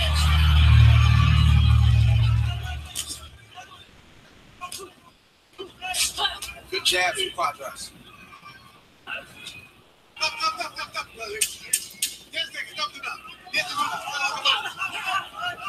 But more often than he might want, Cuadras Arroyo is also shoe-shining a lot of punches as well. But I get that on a Cuadras, man. He has no defense when Arroyo prepares to counter. What do you guys have the fight so far? To me, this is a tough fight to score. What do you guys have this fight as far as the rounds? Like, what did you give any rounds to Cuadras or Bivol? Like, Let's talk. Okay, you know what I want? how many rounds? What do you guys have it so far through 3 rounds? And what do you guys make of Arroyo coming off this layoff and how he's looked through 3 rounds? All right. Throw the shot right in, and you're not flexing. So that he throws and he catches you. I'm very happy I got this stream thing figured out because all I had to do was switch Wi-Fi networks in my house. I would have been okay. That's what was hindering me. Very good. Just be more effective. You're gonna burn him. Carlos Cuadras listening to Abel Sanchez for the first time in his career, hoping to get corner advice that can turn the fight in his favor tonight. All right, we begin the 4th round. Let's go to our unofficial ringside scorer, Harold Letterman. Harold, how do you have the first 3? Okay, Jim, I got a 2-1, 29-28, Carlos Cuadras. Yeah, 2-1 first scorecard. That's that McWilliams Arroyo hurt him, out-punched him in the first round. I thought McWilliams Arroyo won the first round. But in the second round, with about 30 seconds to go, I thought McWilliams Arroyo was badly hurt from a Cuadras right hand. And I think he landed that same right hand with about a minute to go in round 3. So I got it 2-1, 29-28, Carlos Cuadras. And that shows you the subjective nature of scoring. I totally agree with Harold's assessment of the first 2 rounds. Yeah, so round 4, fight's picking up still. I don't think it's I think 3-0 is a bad scorecard in my opinion, but 2-1 either way, I think it's fine. And otherwise, I thought Arroyo landed the more effective punches. but it was competitive the third round. And I think that both rounds were not that easy to score. It could turn out to be a difficult fight to score. And I think that Arroyo will improve his chances of winning it if he'll listen to his trainer, Anthony Otero, and work his jab. He's got to work his jab, Jim, but he's also got to get back to what gave him success early in this fight, which is body work. Now he's almost exclusively head. That's a very good point by Andre Ward. Yeah. In the very first round, he blitzed this home dude with straight body shots, and he's abandoned body shots altogether since the first round. Put money in the bank for the future. Arroyo has to get back to what gave him success early in this fight. Your fight against Kovalev, Andre, I thought would be a Oh god, here we go. fight. Max Kellerman out here jocking Andre Ward's second fight of Kovalev. Him upstairs and then finished him by refusing almost to throw anything except body punches. Because at the end of the day, I don't care who you are. Don't like Nobody likes it to the body. That's a great expression about he doesn't like it to the body. Who does?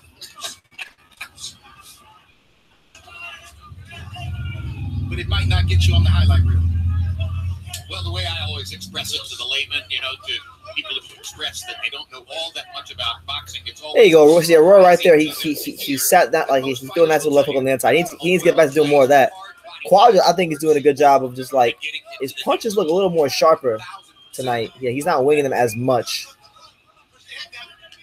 But you ultimately get what you're He doesn't have power, but like I say, the route he needs to go out as a fighter is to be a smart, effective accumulation puncher. He has the work rate to be a good accumulation puncher.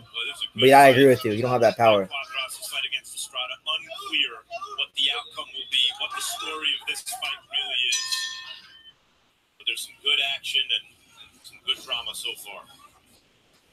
So yeah, for those of you wondering, the Rungvisai Estrada fight is next after this. So if you have nowhere else to go and you're watching, stay tuned here.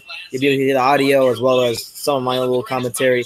And do me a favor, if you guys haven't already, go subscribe to True School Sports. Got some good stuff on here. We cover boxing news, get some good interviews every now and then, and yeah, that's what it is. Well, Rungvisai is the kingpin right now, and Estrada is his #1 challenger and is slightly favored going. Boy, Inoue ducked everybody. Inoue ain't in the picture. He ducked everybody. He a chump. Now it's unclear that he will. Inoue is probably done with the division, but that's not official yet, and he's the most talented guy on this graphic. Yafai is a good, young, up-and-coming. He's not the most talented guy on the graphic. The most talented guy on the graphic is Roman Gonzalez, but he's a little past his prime. Undefeated and really good young pro. And, of course, Chocolatito is still going even after that horrific knockout loss to Rungvisai. Round 5 of a scheduled 10. All right, so round 5, getting close to the halfway point. Arroyo, after a really good first round, has underwhelmed since. Previous fights been at 7.5 per round. So Cuadras throwing more upstairs tonight and landing more upstairs, and has been the choice in previous bouts. Boy, Cuadras just shook off a real good short left hook that I thought had him hurt, but he's not showing the effects. When a fighter can shake off a good shot like that, so I'm disappointed with Arroyo because like he showed a really good first round. as well as Arroyo. But since then, I feel like Cuadras has out jabbed him. Cuadras has even landed the harder shots. He hurt him in the second round. We haven't even really mentioned that. And Arroyo really like he fights at the same pace and the same rhythm. So I think it's a little easier for Cuadras to dissect what he's doing when he's in front of him. You see what I'm saying? Like he's just walking up to him, he's throwing punches at the same speed. You know, a top of the Vary some things up. guy. He's viewed as a middle of the division kind of guy. And maybe after tonight that will change. He and his brother are a very interesting story. Two really excellent fighters out of Puerto Rico. His brothers had more professional success so far, but McWilliams can change that with a win tonight. Good body shot there by McWilliams Arroyo. And then Cuadras responds with a body shot of his own. Oh. Another reason why fighters get away from fighting inside and hitting to the body is because it takes a lot out of you. The guy who's good left hook from Cuadras. Nice by Cuadras. Out of you to be in the trenches. Cuadras looking good so far. He's finding ways to win rounds. Put these rounds in the bank. That's why a lot of guys will choose to We're going to see if he fades later on. and maybe pick and poke and try to box instead of being inside, because it's not just hard for the guy that's taking the shots, but also for the one that's delivering them. Is that usually because he's also getting hit in order, by taking those risks, or just the work to punch on the inside is exhausting? It's both. Because what happens when you hit a guy to the body is you remind him that, oh, I can hit to the body as well. So he stabs you down low, you stab him, and then it turns into a war of attrition. You usually see that, in fact, when one... Oh, nice right hand by Arroyo. Jeez. Gotta follow up on that, though. You can't sit there and admire your work. You gotta follow up on that. See, Arroyo is beginning to work his way back downstairs and then come back up. See, that's the way he needs to fight. Like, he's doing himself a disservice by not doing that. It's physical conditioning that's causing both guys to take these big shots. It's their mental. They made up their mind that they don't want to go anywhere tonight. Arroyo's problem is consistency with what he wants to do. In the first round and in this round being the fifth, he's shown really good body work, ability to just lay these hammers on Cuadras' body. But in the rounds that he didn't do that, being the second to the fourth, he lost all the rounds. He even got hurt, got in some trouble. So he needs to stick with that, stay mentally disciplined, and continue doing that. But for someone who hasn't fought in 2 years, oh my God, he looks pretty good. Don't miss it. May 5, only on HBO pay-per-view.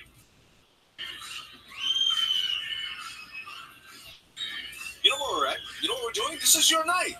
Come on, give us your water. That's it. Both fighters tonight have been swinging for the fences, and here we see Cuadras swing for the fences with a left hook, and Arroyo takes it well. Then we see Arroyo land an overhand right, and Cuadras takes it well. Both fighters have taken vicious shots tonight. Both fighters are still standing. Both fighters are in tremendous shape. We've talked about body punching and the importance of using those. Yeah, so round 6, at the halfway point of the fight, we've seen a tale of two fighters in this fight with Arroyo. We've seen a guy look like a whole new version of himself, naturally stronger at the weight, and then we've seen a guy who's just a regular fighter in the middle rounds of the first half. So we'll see what we get in the next these next couple rounds going forward. I don't really think Cuadras is gonna stop him. I think his power, like he can hurt you if he hurts you. If you do the punch you don't see, then he can hurt you. But other than that, I don't think he's gonna do too much. So he needs to make sure he can see what's coming. I'm really impressed thus far with Arroyo's conditioning because I've had the 1 year and 2 year layoffs. It doesn't matter how much you're in the gym. Again, a fight is different. So to see him fight this kind of fight at this pace is impressive to me, knowing what he's gone through. Oh, nice left hook there by Arroyo. Arroyo with a good left hook and an uppercut in that exchange. Good jab there by Cuadras. Ooh, that overhand right, he missed. I don't know what the story of this fight is. What I'm waiting to see is if Cuadras can convince Arroyo at any point, this is not your night. You're not supposed to win this fight. So far, he hasn't been able to do that. And I believe the burden is on Cuadras. What do you guys have this fight right now? What are you guys scoring at? All right now I got it 3-2 for Cuadras, with Arroyo working his way back into the fight. Does he want to go through the same thing again and get pushed even further to the back of the line? It's a good point because against Chocolatito, oh, nice jab there by Arroyo. who were the two top guys of the weight area for years. If you lose very close competitive decisions, that's one thing. If you then follow that up by losing to a guy who's perceived as a middle-of-the-pack contender, suddenly your career is in much greater jeopardy. Yeah, I'm telling you guys, y'all don't understand. If he loses this fight, he's gonna be a gatekeeper. He's been active, so the burden is on him to come in here and dominate and show that he's still a force to be reckoned with. Arroyo momentarily in a southpaw stance there. Landed a straight left hand out of it, which is back to his conventional stance. Arroyo's turning southpaw on this dude. Oh, Arroyo's turned left-handed just to get a bit of a breather. He's starting to breathe out of his mouth. There he is. Man, Southpaw stance. Arroyo's switching to southpaw stance. Something Cuadras has been known to do from time to time in the past. Interesting. Hasn't done it at all tonight. Only thing with Arroyo is he telegraph, like he's good and all, but he just telegraphs his shots. So that's what's making it easier for Cuadras than it should be. If Arroyo didn't telegraph so much, it'd be a little better. At some point in this fight, will someone land something that's not so easily shaken off? These next 4 rounds are going to be real interesting.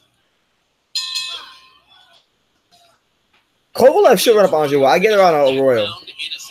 I got a 3-0 right now. The GOAT, Juan Francisco Estrada. From Hermosillo, Mexico. And you hear the Mexican music in his dressing room as he gets ready for the fight. You see a little grin on his face. It's a big event for him. 27 years old, 36-2 with 25 KOs. Started boxing at age 9, turned pro at age 18.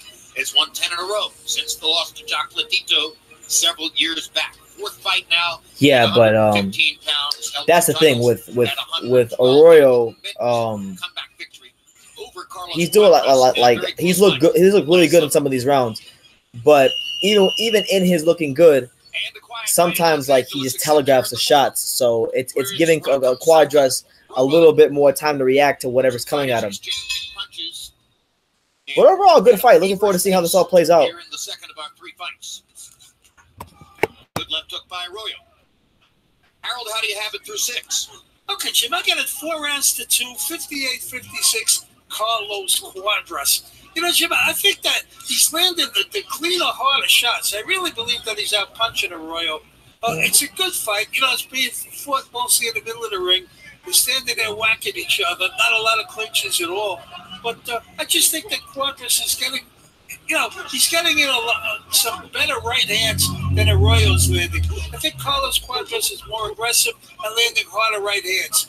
4 rounds. Nice little shot down the inside by Arroyo. I'm not sure that that's the case. I'll take Harold's word for it. He's sitting here scoring, not just calling the fight. But there is something about Cuadras' presence when people talk about ring generalship. Nietes won that fight. He has a certain kind of charisma where in close rounds, he just feels like the protagonist of the fight. And I think would tend to get those rounds.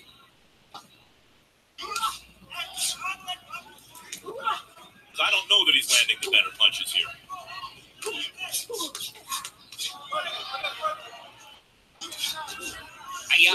I'm with you, Max, in the sense that I think it's probably a very close fight. Definitely Rungvisai. No question about that. And, even if Harold scored it 8 rounds to 2, I wouldn't be shocked to see some other judge with 8 rounds to 2, and I wouldn't say either one of them was necessarily wrong. I'm going to come on and say this. Cuadras is really doing really well, but what do I like better? I don't know. Actually, I don't like no predictions, man. I think Arroyo still has a good chance to win this fight. Because it's a very, very tight fight. If you're a fan of classic technique, you would score it for Arroyo. If you're a fan of spectacle, you might score it for Cuadras. You got to ask yourself, who would you rather be throughout the round? You keep a tally of that, and you concentrate on who's doing more damage. And I think that's what Harold was saying, basically, is he thinks that Cuadras is landing bigger right hands and therefore doing more damage. I disagree with that. I don't think he's doing more damage. I think Arroyo's doing more damage. If you're Arroyo and even Cuadras, when both fighters are a little tired, they're on the back half of a 10-round fight, this is when you really want to go back to the body and test that other fighter's tank to see where he's at. Good jab there by Arroyo. Which guy does take Andre Ward's advice and focus for a little while on the body. Arroyo has a lot of presence of mind in there tonight. He's now playing to the ringside. Yeah, regardless of what happens in this fight, I think Arroyo's giving a fantastic account of himself. Arroyo's been starved out for 2 years. He's hungry tonight. He wants to win. Oh, that's an Arroyo round for me. Over the right eye. That is an Arroyo round for me, so I got a 4-3 for Arroyo, but I could easily see where it's for Cuadras. It's just one of those fights.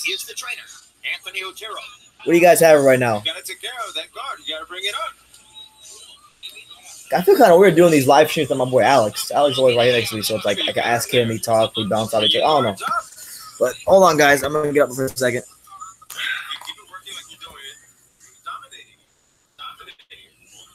Intensive. You can't wait. You can't stop. Bring your guard back. In the midst of a battle, it's a lot of little things that can happen that you can miss, like that right hand from Arroyo that definitely got the attention of Cuadras, and you see his legs do a funny dance. And Arroyo saw it too.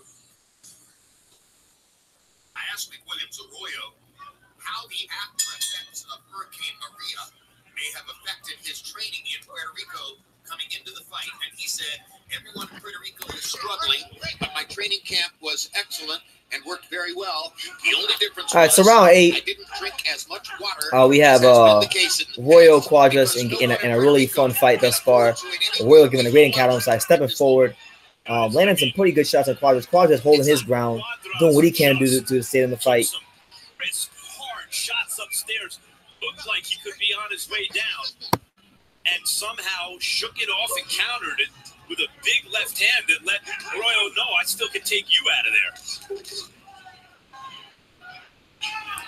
Yeah, right now this round, if you're Arroyo, you want to go to the body. Can summon the strength.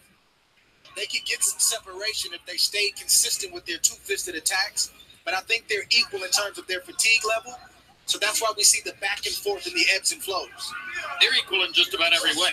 Round 8 of a scheduled 10. Big left hook by See, that was a good hook by Cuadras, because the thing with Cuadras is he slapped with his left hook. So that's why you didn't see Arroyo really move.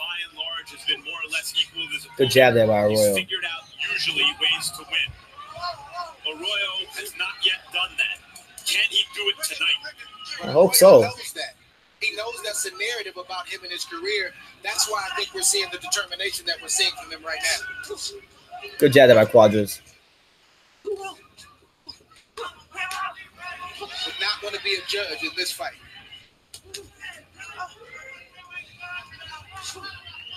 Good jab there. Another jab by Cuadras. A nice little right hand down the body. Fighter landed a big shot in these next 2 rounds because both fighters are looking for that home run shot. Cuadras, the left hook, and Arroyo, the left hook. Neither fighter has ever scored a knockout. Don Juan Banks, what's up, champ? How you doing? The odds are we're going to the finish here. Although with 2 fatigued fighters who've been worn down by each other's hard shots and who are winging hard, one of them could change that tonight, although they've been concentrating more upstairs than down. Arroyo lands a nice little stiff jab up top. 44 seconds. There will be 6 minutes to go, and a lot of action could be packed into. See, if I'm Arroyo, right, you got a guy in Cuadras who has, who he can't really hurt you. I think he can stun you, but I don't think he can really hurt you to the point where you get stopped. Next round, you need to walk him down, and you need to try to start investing into that body.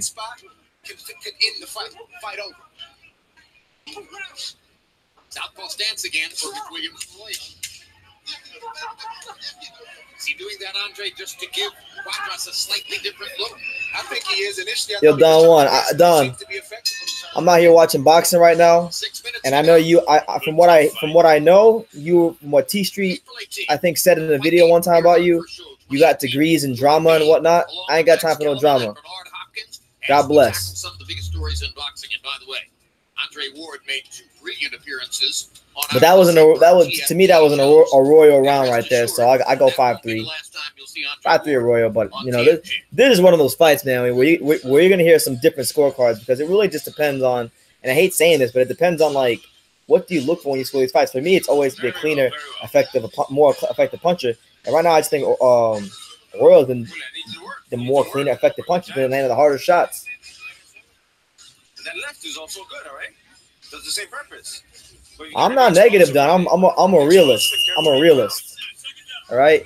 Every time you come up on me, Don, that's always something negative, and I really, every time you can run up on me is negative. It's WWE like I don't got time for that. Carlos Cuadras is relatively pale skin. That's no beef. If you want to call it a beef, you call it a beef. I'm to the point, Don, where I don't care. Like it is what it is. And as you can see, Harold Letterman coming to the 9th All right, so round 9. Cuadras ahead by 2 points on his scorecard, which is unofficial. The back knee shows up on Cuadras as well, Jim. And modern sports fans get deeply suspicious when they see that. I'm very interested to see what Cuadras has going into the next rounds. Like he has a fantastic work rate. That's never been an issue for him. But my thing with Arroyo is like you're in a fight, a big fight that you need to win. Like, bro, at some point in time, you got to step up the pace.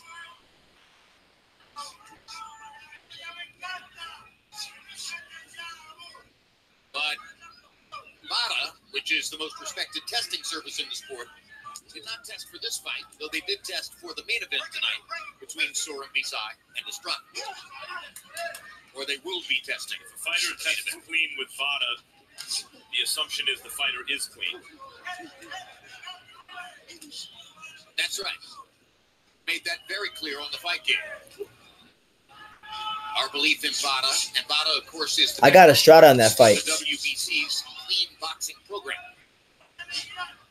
These are good job there by some other sports haven't matched. Arroyo tried to sneak Cuadras right there with a wide 1-2. Damn, what's his name? Freaking Cuadras' nose is bleeding, so clearly Arroyo's done something right. He's been landing that jab a lot. You know, the HBO commentator haven't been talking about that jab he's been landing, but it's been a good stiff jab. What we've seen in the first 7 or 8 rounds. I think they both know that they're going to have to summon whatever reservoirs of strength they have for the 10th and final round. Somebody's going to leave the ring feeling like a hard luck fighter tonight. Yeah, with this type of fight, you hate to see either fighter lose. Well, you know, as we know, they don't have to. Their draws are possible. That is true. But Nice. Good jab there by Arroyo. He's in a southpaw stance right now. I like how every now and then, like, he'll go in that southpaw stance, he'll throw a couple combinations, he'll show him a different look, and then get back to orthodox. You know, it's always good to show your opponent different looks. 3 rounds and make it a different look down the stretch for Cuadras.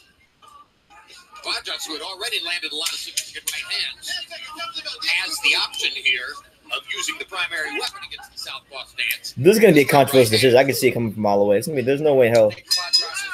Saving his reserves for this last round. 24 hours for what? So Arroyo slapping Cuadras on the butt with his glove as he walked past. It's very tight. It's very tight. We need this round. We need this round big. Throw punches. Throw punches and move your leg. Don't stretch with those punches. Move your legs and get in. Get close. And you got to work that jab. That jab is the basis. Come on, can you do 3 minutes? Okay. Yeah, so good fight so far. Good fight. Believe me, you heard him. Man. Believe me, when you're doing your stuff. 10:55 here on the East Coast. We're sitting here, we're waiting. I want your hands up. My negative comments about what? I'm not being negative. Homeboy, you're the one who comes up on my channel talking about views and this and that. You're the one who goes on Facebook talking about, I want to fight you on the Soldier Boy undercard and all that stuff. All right, so round 10, last round. Let's see what happens, man. Let's just see anything game changer happens this round. Right now, they're beginning to exchange in the center of the ring. These are career-defining moments. Man, this what you're watching. Nice jab there by Arroyo. Abel Sanchez asks Cuadras to throw his jab. Cuadras is winging power shots. Oh, nice left hook there by Cuadras.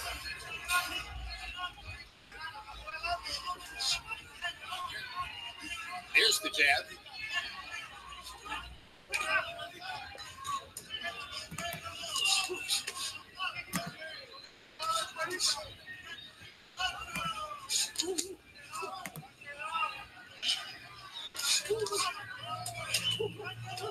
Oh, nice combination there by Arroyo. Very skilled professional fighters.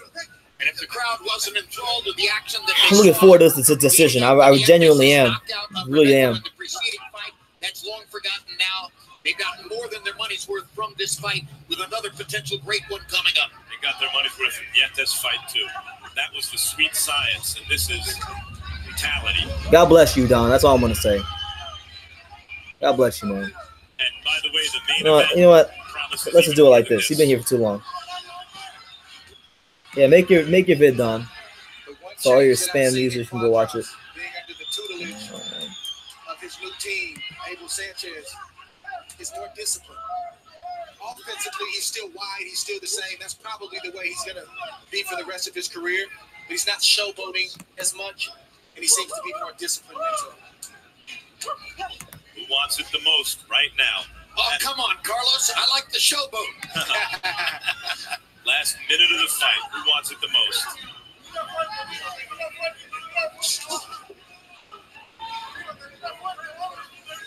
Can Arroyo be more than just a good contender? And can Cuadras regain championship form? Just a little It's been a good fight. It's been a good fight so far. Not necessarily to say that he's enjoying himself, but that he knows he's in a meaningful fight. He's waited a long time for that. From Arroyo. Absolutely. They got out of there, so Cuadras couldn't count. Chance said that Cuadras needed this round. The pocket box covered this round are almost dead even as they get ready for the last 15 seconds. But I see Arroyo outboxing Cuadras. It's a tight fight. It's a tight fight, no matter how you slice it. It's tight. Well, as I said, Max, if you like technique, you might score for Arroyo. If you like all right, so that concludes the fight. First of all, from the Cuadras side of things, you know, I thought he did good. I could clearly see with him though, even though he was able to hurt Arroyo in some spots. His power is not what it once was. He still shows the ability to land really awkward shots, which I think is a good skill to have. Arroyo, though, really impressed me. The fact that he came off a 2-year layoff, you know, a lot of us didn't know what to expect. And he showed, one, that he was a different fighter at the weight. He beat up, well, what's his name? Cuadras' face real bad. On top of that, too, you look at what he was able to do. And he just showed that he was more naturally stronger at the weight. He showed that, hey, maybe at this weight I'm a different fighter. And, you know, regardless of what happens, I want to see Arroyo on the next super flyweight card when they have that in the fall. A little bit more aggressive. I thought he won the last 2 rounds. I got on a draw. I think it's a very even fight. All right, Harold, who are the official judges who have to make a very tough decision? Okay, Jim. The 3 official judges are Tony Krebs. He's from Oceanside, California. As a matter of fact, all the judges are from California. He worked 2 title fights. He judged 374 fights. He worked Saul Rodriguez winning a split decision over Oscar Bravo. Pat Russell from La Mesa, California, judged 41 title fights, worked very often as a referee. He's worked 481 fights. You better put some respect in my name, Julio, or I'll block you like I did Don Juan. Which was on HBO. Fernando Villarreal worked 6 title fights. Not a lot of title fights from Hispania, California. He worked 650. What, the 85 people who are in here, like, what do you guys make of the fight? Who did you have winning? Did you have it a draw? Did you have it Estrada? Did you have Arroyo? And give me your thoughts as to why. You know, I would say Arroyo. I just thought he was a stronger fighter there tonight.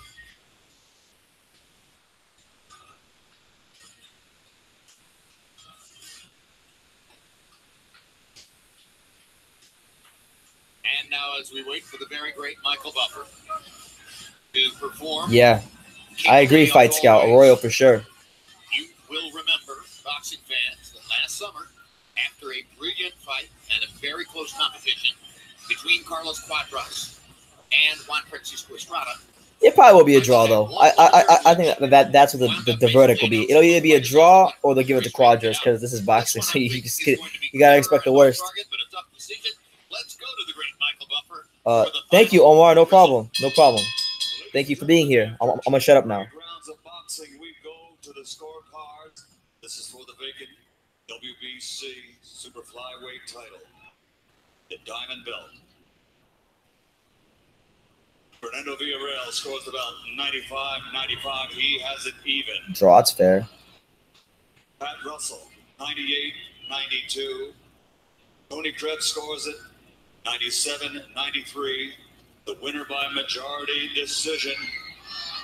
Damas y caballeros de Puerto Rico. Oh, McWilliams Arroyo won. Wow.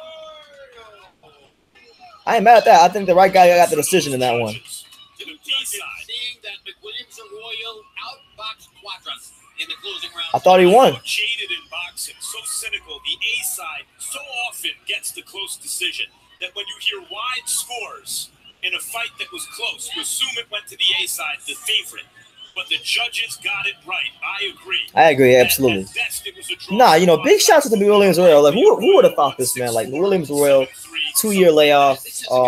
He came into this ring tonight, and he showed that, hey, like, that he's a force to be reckoned with at 115. You know, and like I said, man, he lost this fight. I told you guys, if Cuadras lost this fight, he was in danger of becoming a gatekeeper, and I think that's the route he's going to be going down, unfortunately, for his career. That doesn't take away from him. He's still a talented fighter. But Arroyo, I want to see more of him, man. I want to see him continue to fight top guys, get more fights. I don't think we should be freezing him out of big fights because this is a guy that tonight showed he's naturally strong at the weight. And with time, he would be led to believe with time and more rounds and just more activity, this would be a guy that we can look at as to being, who knows, maybe one of the top guys in the division. So good win to McWilliams Arroyo. I think it was that career-defining win thus far that he was looking for. What you guys think? Maybe that's because of the power punches, they were higher. And there, a 20-punch landed advantage for McRoyo. 244 less, landed at a significantly higher percentage. Those numbers show you how McWilliams Arroyo won the fight. 2 down, and only our main event remains here at the Forum in Los Angeles. Srisaket Sor Rungvisai, the super flyweight champ, is coming off 2 consecutive wins over Chocolatito Gonzalez, faces Juan Francisco Estrada, returning from a... We don't. What do you mean we don't, Ephraim? But first, here's a look at upcoming HBO sports programming. On Tuesday, February 27th, don't miss the new episode. Yeah, so Arroyo gets the win. Good for him. Good fight for both guys. And now the main event's coming. You know, we're gonna see Rungvisai try to continue his reign of dominance. And he beat Roman Gonzalez twice last year. Can he beat Juan Francisco Estrada and move on to greener pastures? Or can Juan Francisco Estrada stake his claim and put his flag in the ground and you know, let people know that, hey, I'm the best. I'm the best fighter in this weight class, and I've been the best Mexican fighter for quite some years now. So that's what it is. It's gonna be a great fight. I'm really excited for it. Ephraim says, "Will this be taken down if you show the image?" Absolutely, Ephraim. That's why I do it this way. Like, I go live, I talk, you know, I get my little thoughts as the fight's going on, but you guys can still hear the audio. So if you guys can't watch it, you know, at least you still have the audio. And that's better than nothing. You know what I'm saying? Something is better than nothing. And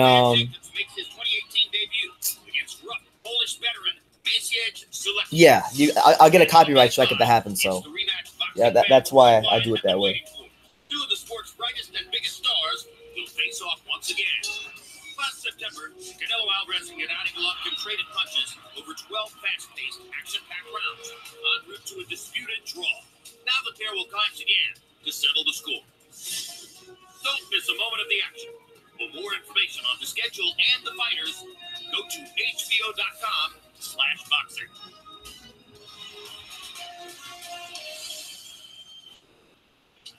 We are at the fabulous Forum, the one-time home of the Los Angeles Lakers in their heyday, for the magic of super flyweight boxing. We've just come off a terrific fight between Carlos Cuadras and McWilliams Arroyo, won by Arroyo in a decision that Max Kellerman and I both thought was very valid. Now we get ready for the main event. Srisaket Sor Rungvisai, the #1 man in the world, at 115 pounds against the logical challenger, Juan Francisco Estrada, and Max Kellerman. A fabulous style matchup. A super fly matchup, Jim. It doesn't get better than this. This is boxing at its best, our main event tonight. Not only the 2 top fighters. I got Juan Francisco Estrada. You know, I've been talking him up for years. You know, I've been saying for the last couple of years that I think Juan Francisco Estrada is the most skilled, most talented, and best Mexican fighter in the world. And I'm glad he's gonna pick him fight like this later in his career, because he lost Roman Gonzalez when Roman Gonzalez was in his prime. Then after that, after he lost Roman, he became a dominant champion. He's coming to 115. He's become a really quality fighter at 115. But this is the fight that's going to define his career at 115. And this is the win that he needs to have at 115. So I got him. Not so confidently, because Rungvisai is a very, very good fighter. But that's what makes it such an interesting fight. Maybe not quite. Maybe Estrada's plays into Sor Rungvisai. I love this matchup. Beats me who wins. All right, let's turn to our expert commentator, Andre Ward. Andre, both guys have faced down extraordinary challenges in their life. They are psychologically superheroes Did you see anything in their presentation in our fighting meeting yesterday that suggested frame of mind or psychological approach could provide a difference in the fight? Jim, it's tough to say, but I will say this: both guys are. I don't really use Reddit. I don't use Reddit as far as posting goes, but I do frequent Reddit. Like I look at what's posted on there. Going to give you a lot before the fight. Neither guy is going to talk a lot of smack before the fight, but when they get in the ring, they're going to lay it all on the line. They're going to give you everything that they have. With those ingredients, the viewing audience at home. Yeah, I know. I go on Reddit sometimes to go check the boxing, like, because there's a lot of interesting stuff posted as far as news goes. But I don't post in Reddit. But I do check it out quick. I actually have it bookmarked. I have the Reddit boxing bookmarked on my computer. Measured from the armpit to the end of the fist. He weighed in right on target, 115 pounds. Srisaket Sor Rungvisai. I don't know, man. He's little like when you start taking losses like this frequently, you lost to Estrada, you lost to Arroyo, you lost to Gonzalez. Like, bro, and honestly, he didn't look that good against David Carmona either. Like, this is how it happens. So if he's not a gatekeeper, he's very close to it. That's what it is. Shout out to the 79 people in here. Let me know what city, what state, what continent are you guys watching the fights tonight, and who you got in this fight, the main event, and go subscribe to True School Sports. Go hit the subscribe button down below. His mother's death when he was 7 years old, but his hardships did not end there. As a few years ago, Estrada had to endure yet another tragic loss.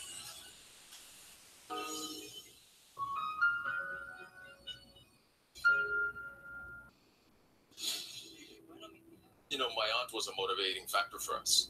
She was my mother. She was my second mother, per se. And that's what I'm saying. That's the definition of a gatekeeper. He is a measuring stick, a good name, but a measuring stick to see where you're at in the landscape of the division. You give the top guys a run, but you can't beat the top guys. It's that simple, and that's where he's at in his career. Was he a good champion at one time? Was he someone that, you know, was the number one in the division at one time? Yes, but ever since he lost to Romo Gonzalez, he hasn't been that guy. Simple as that. My nephew was with her at that time.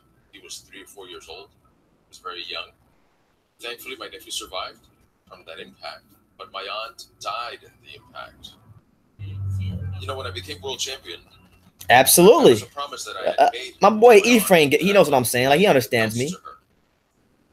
The fight against Brian Viloria came up, and we went to China. I won the fight and took the titles, and then I was able to bring the titles back to her in Puerto Peñasco to the 17th. After his very close loss to Roman Chocolatito Gonzalez 6 years ago, he waited and waited and waited for the rematch that he thought would give him a chance at division supremacy. And ultimately, Srisaket Sor Rungvisai took out Chocolatito from the position he was in. So this becomes, in effect, the substitute rematch, the chance to get back for Juan Francisco Estrada. Meanwhile, Srisaket Sor Rungvisai was a virtual unknown when he upset Chocolatito Gonzalez 11 months ago. But the soft-spoken 31-year-old from Thailand has an iron will and determination few knew about or could have seen coming before that night.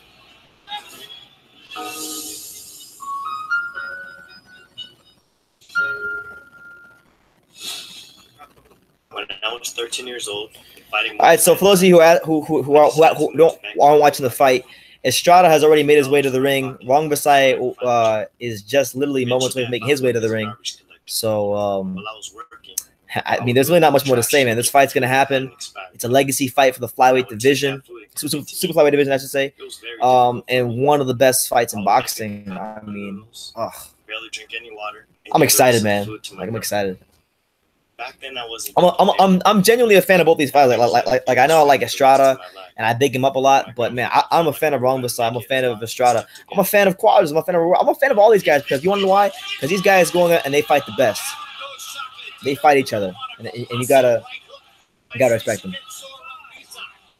2017, I beat Chocolatito twice. Let's see. I was very happy and excited for people to know who I am, and I was also able to bring glory to Thailand. I don't think much about all the hard times because I'm still the same person. I just work hard and I try to remain humble. Andre Ward, it's part of the beauty of boxing that over and over and over we get to watch great athletes try to bring themselves You got a point, Fight Scout. You got a point. I'm just saying he's not quite there yet, but like he's gonna be used as like a measuring, like a cannon fodder sort of opposition. Started from the bottom, now he's here. He's a guy who collected trash early in his life. Now he's collecting titles and collecting fans all over the world. All right, so Rungvisai's in the ring. Estrada's in the ring. This is the fight, boy.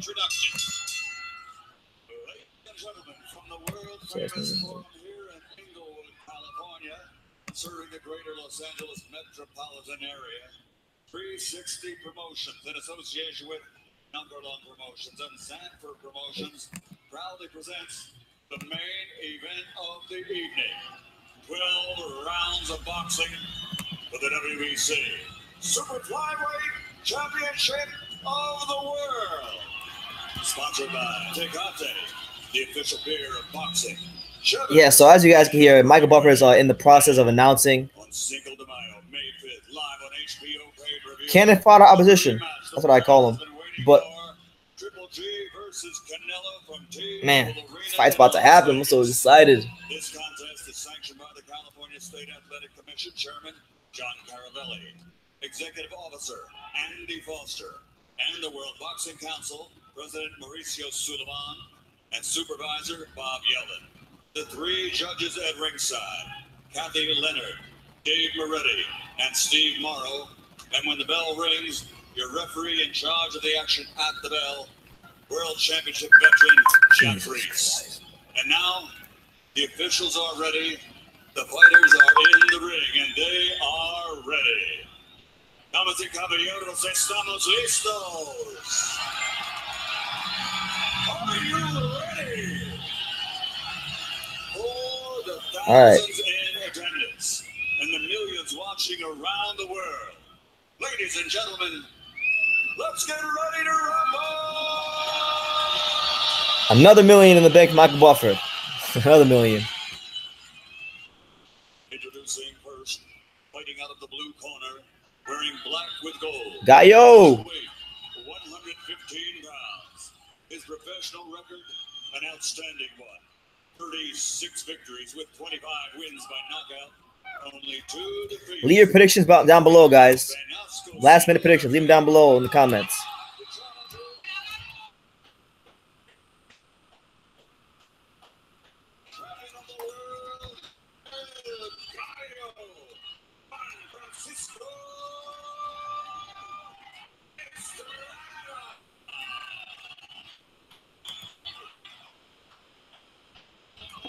Across the ring, his opponent fighting out of the red corner, wearing yellow with red, officially weighing in at 114.8 pounds.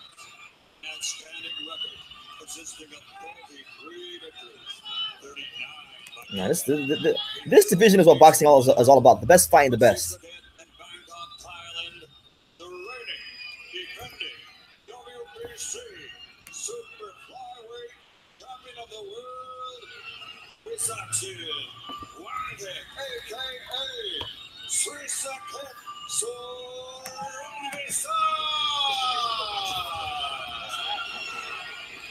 We got people saying Estrada. We got people saying Rungvisai. Let's just get it started, man. I don't even want to like talk. Like I'm probably not gonna talk that much. I'll probably just be silent and I'll give my thoughts here and there. Like it's gonna be.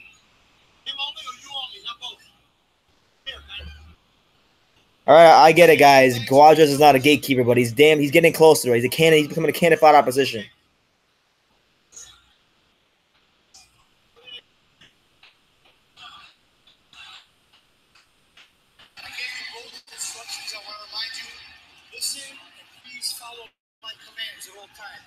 Protect yourself at all times. Okay? Tell him these trunks are high. I'm going to let the action work in here. Estrada, yours are right at the belt line. I'm going to let it work in here as well. Again, good luck. Fight hard. Fight clean. Go back to your corners. All right, so here we go. This tiny weight neighborhood is being defined by fights like this. By this fight tonight. Much as a previous era in a different weight class, also a small one with Morales and Pereira. and Juan Manuel Marquez were defined. No, Estrada is definitely the Mexican baller. But here we go. Round one. Now Sor Rungvisai has entered into it. Estrada, these tonight will go a long way toward defining this era at Superfly. And Andre Ward, as the fight begins, I come back to that 3 or 4 pound weight advantage, unofficially, that Sor Rungvisai apparently enjoys in the ring. That could be significant because he is a come-forward tank. It could be, but it also could work against him. If he took the weight off too fast, sometimes the body will crash the weight back on. It'll give it to you just like you took it off. So we got to let the fight unfold to see what type of extra weight that is.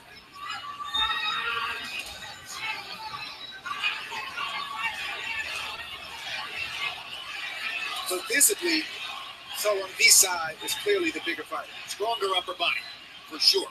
Bigger legs as well. Estrada is Right now, Estrada just staying on the outside, not really trying to cut the distance at all or anything like that. Has had to fight Estrada in the black trunks. To get back here. Rungvisai in the Thailand yellow and red trunks. Chocolatito's most significant win of his career. Sor Rungvisai giving Chocolatito obviously his most significant loss, his only losses. Estrada's been waiting to prove that he's not just among the best, but that he is the best. And both guys have landed some clean shots in the early going. But Estrada knows. He told us in the fighters meeting, I'm not the stronger guy. Sor Rungvisai is probably more powerful than me. He said, but I've fought tough guys who can hit before. I know what I need to do. And so far, he's given a good account of himself. When you look at the 4 losses on Srisaket Sor Rungvisai's record, it's very important to remember that 2 of those losses came in his first 2 professional fights. Talk about being thrown to the wolves. In his very first professional fight, he fought the Japanese fighter Akira Yaigashi, who was one of the best fighters in the division at that time. Unreal. Oh, nice left-handed by Rungvisai. Estrada took it well. There is a sense with Sor Rungvisai he still has something to prove. Most feel he lost the first fight against Chocolatito. He was given a decision. And even in the knockout win against Chocolatito, there was a feeling heading into the fight that Chocolatito may have been a shot fighter. Or may have gone up too far in weight. That 115 pounds was simply too big for Chocolatito, who had been dominant at 108 and 112. Oh, nice right hand by Estrada. He's showing good patience and poise right now. I like what I'm seeing from Estrada so far. But the way Sor Rungvisai knocked out Chocolatito made a statement. It was a nice little body shot there by Estrada.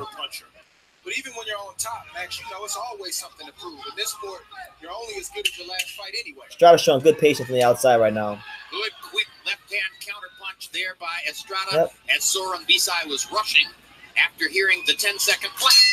And there's the bell.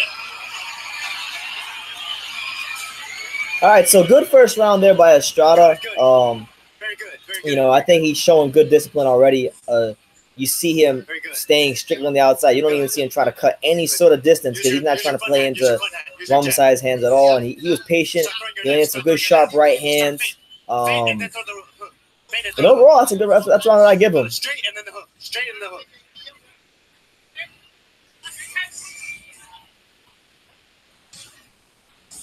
Stay busy on your feet. Stay busy on your feet. Yeah. Who you guys give the first round to? I gave that to Estrada. I just thought very good. dictated the round. Landed really the majority of the whatever significant blows there were in that round. Breathe. We need you And to breathe. yeah.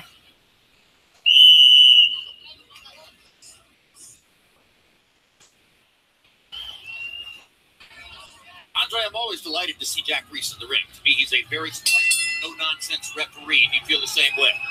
Yeah, he's all right, ref so several of my fights. Round 2. He's no nonsense, like you said. He's So right-handed by Estrada. Wow. Harold Letterman gave the first round to Rungvisai. Okay. We're watching a different fight, apparently.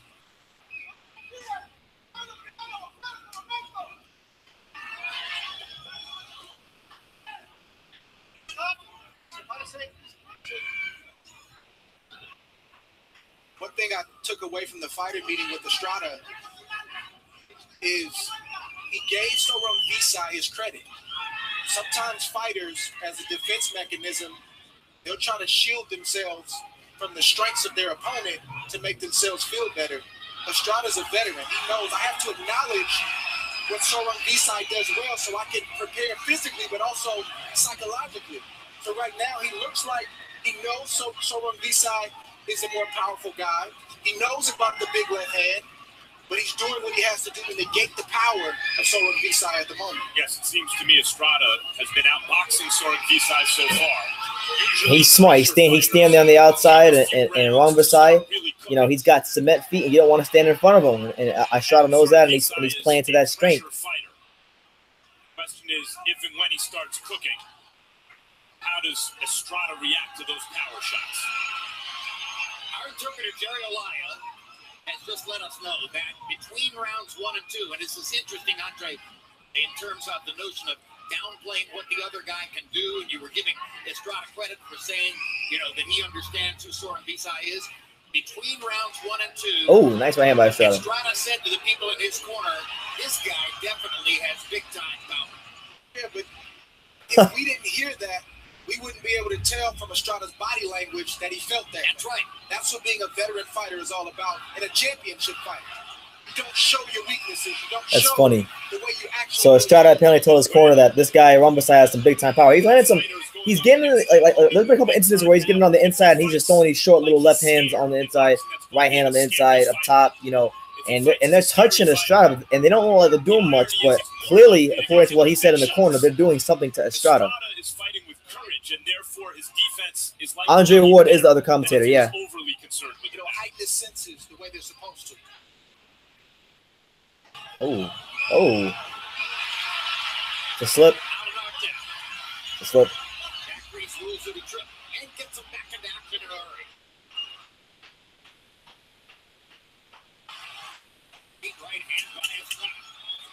Oh, Estrada lands some nice right hands. Precision, Jim. Precision. Yo, Estrada looking nice. It's a hard shot. It's the accurate shot. It's an excellent round for Juan Estrada. He demonstrated his counterpunching mastery against Sor Rungvisai. Next Saturday, it's an intriguing light heavyweight doubleheader with big potential ramifications. First, hard-charging Dimitri Bivol. You think he's up 2? He's tops in the division against Sullivan Barrera. I don't know, man. I think I actually think that's a round you could probably get Rungvisai, but I don't know if he's up 2. Estrada's at least 1 round. Brooklyn, New York, to face Maciej Zaleski of Poland. Also that night, undefeated heavyweight Jarrell. I think Estrada looks good though. Also from Brooklyn, faces Frenchman Johan Duhapol. And there's Bivol seated here at ringside. Next Saturday, Dimitri Bivol is ringside. Sullivan Barrera. For those of you who don't know, let me let you know in advance. I'll be live next week for the Deontay Wilder Luis Ortiz fight, and I'll also try to watch that one as well, the Kovalev and Barrera. I'm gonna try to watch all of them at the same time. So be here next week for that. But round 3, Estrada Rungvisai. Here we go, man. Rungvisai's feet are a little bit more spread apart in this round. He couldn't beat Andre Ward, but he looks like he could beat just about anybody else. Couldn't win a round from Andre, as it turns out. That win's looking better and better for you, Andre. It is, but Barrera's the real deal. He's a very, very crafty fighter, experienced fighter, Cuban background. He's the real deal. Any questions we have about Bivol will be answered in that fight against Sullivan Barrera next week. Right now, they're both in the middle of the ring, posturing. Srisaket Sor Rungvisai in the yellow with red trim. Juan Francisco Estrada in the black with gold. So far, Rungvisai, you know, equally as patient. He's just as patient as Estrada is. I think he's just looking to see what he's got in front of him. Rungvisai's style plays into Estrada's counters, but because Estrada is not impossible to hit, and Sor Rungvisai is such a powerful puncher and body destroyer, it really is, as I mentioned off the top, Jim, a pick'em kind of fight, and now we're seeing Sor Rungvisai start to really unload with some shots. I wouldn't say dominant foot positioning. He's has good foot positioning, but not dominant foot positioning. It's a very even fight to me. I mean, I would if I was, I'll probably say it's 1-1 right now. I don't think it's 2-0 like you say it is, but. Exactly, but due to the craft of Estrada, he's not able to get those same body shots off tonight. Estrada's taking his punch count down just a little bit. And inviting him to throw upstairs rather than downstairs. I mean, it's not his game. So far in this fight, I would rather be Estrada in each of the rounds. And if you look at what All right, so round 3. We're about 2 minutes through the third round here. Okay, now Rungvisai begins to cut that distance, and he's about to. Now he's beginning to do some good work and touch that body a little bit more. And he'll stick a jab out where need be, but he's not overcommitting. It's too early in the fight for that. And Max, at this moment in this round, I'm not certain that at the end of the round, I'm going to want to be Estrada. Dang, nice body shot there along the side. Turned the tide as I said that, Jim, and has landed some shots that you could see have concerned Estrada. But the concern will always be there because this man has bricks in both hands. But we got to see Rungvisai show something else. But he's starting to loosen his hands. He's starting to let them go. And just by doing that, Andre, he's having much greater success. He is, but Estrada's answering. Yeah, to me right now, this is a clear Rungvisai round. He began to cut that distance a little more. He's landed some good shots to the body.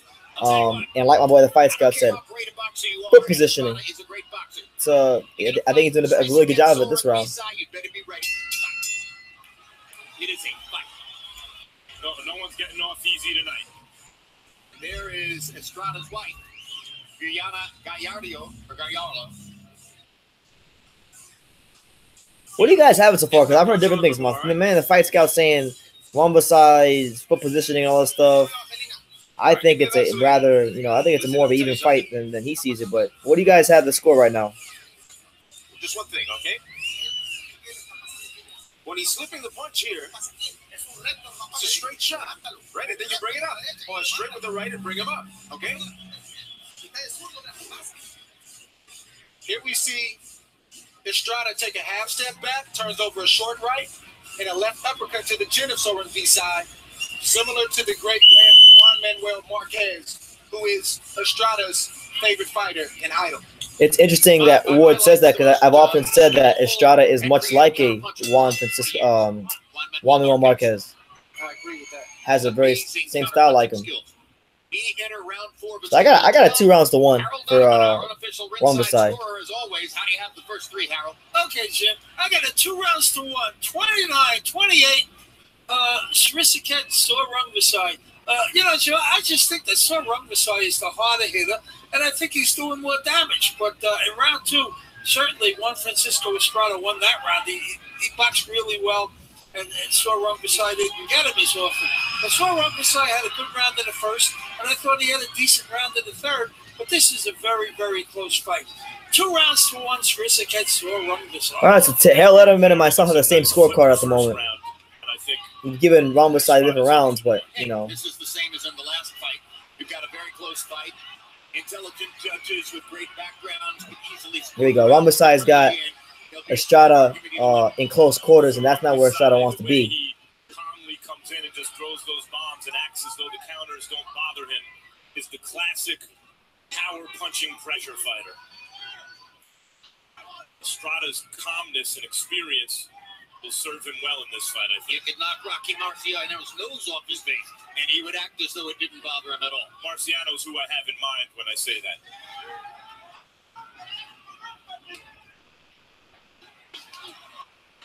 Nice little left hook there by Estrada. Likes to step on the gas in the second half of a fight.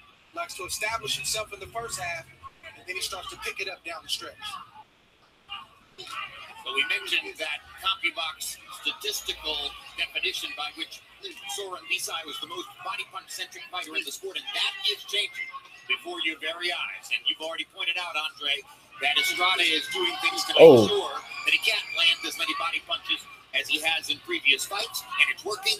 He's landing 3.5 body punches per round compared to 9.1 per round in his last 7 fights coming in. So that's a big change to which Sor Rungvisai is going to have to adjust. Sor Rungvisai's fighting like he knows he has the power, the punching power to change the fight in a moment. But Estrada right now is getting his as well. He's also looking at shots that he's not taking right now that he wants to take as the fight progresses. And he's been doing that all fight, I think. But Sor Rungvisai, in the last couple of rounds, just by being more active, has tightened it up. No doubt. No doubt. Good counter from Estrada right there.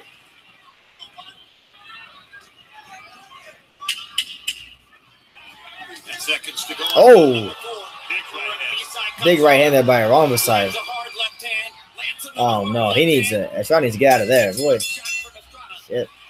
Wow. Wow. Okay, 3-1 Rungvisai. Started with a lead right hand from Rungvisai. Rungvisai coming out here. He ain't playing games. Good, good, very good, very good. Fight Scout seems to be right so far with the dominant positioning your foot or whatnot. Let him commit, let him in. Left and right, left and right. I mean, I don't know what the hell they feed this dude in this freaking Thailand, but whatever it is, just keep eating it because this boy is strong. Keep active, left and right. He is, man. I think stay underrating him. Shoot the left hand that misses. Boom. Right hand, right across the face. Brings his jab back to the face of Estrada. It definitely got Estrada's attention. Yeah, right now I have a 3-1 Rungvisai, but it's a fight where I just know the card. One or two of these rounds can be different, so you can have a way different card. But yeah, he is cold-blooded. The boy is cold-blooded. In round 4, Rungvisai landed a fight high 6 body shots. Getting there. The dude's attitude, like the way he commits to boxing, he's like the Marvin Hagler of this division, like the way he is, kind of with the workman-like attitude. One of the things Rungvisai has done in this fight is by not attacking with reckless abandon. I keep wondering when Estrada's gonna actually like open up a little more. I know he's not like a highest. He doesn't throw the most punches. That was a slip. He doesn't throw the most punches in the world, but like I keep wondering when he's gonna open up.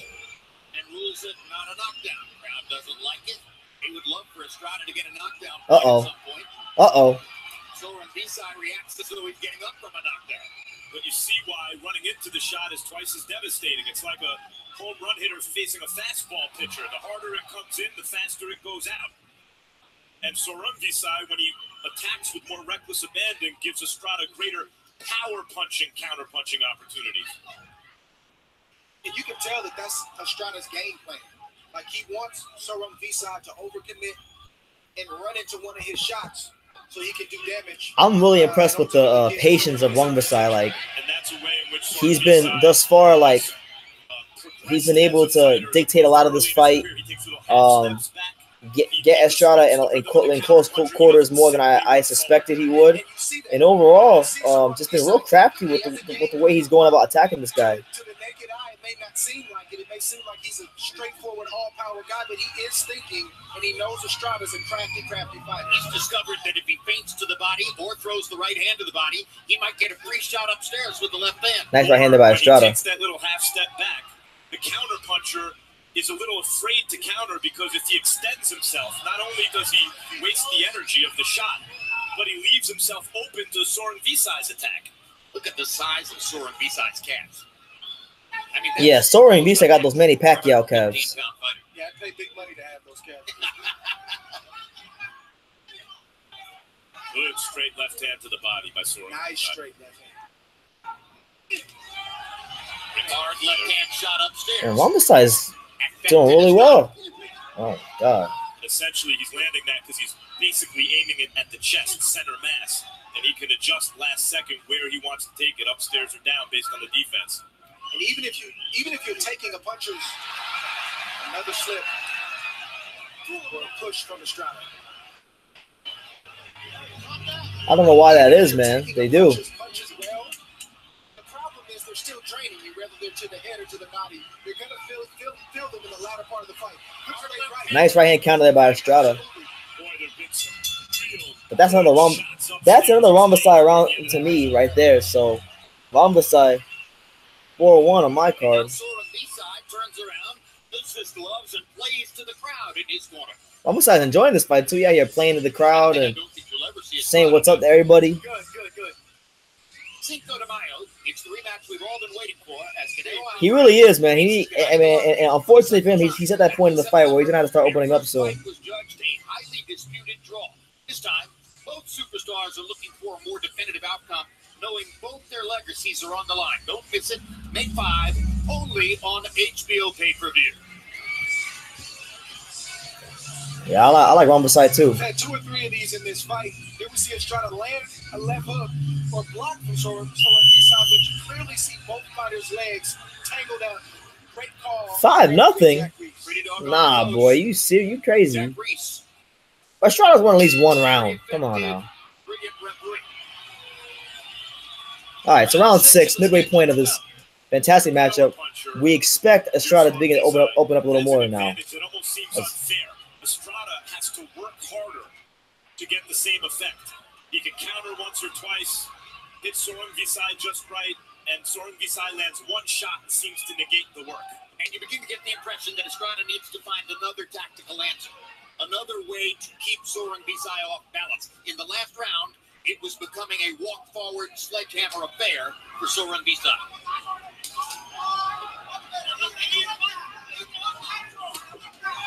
Good right-hand body shots by Sor Rungvisai.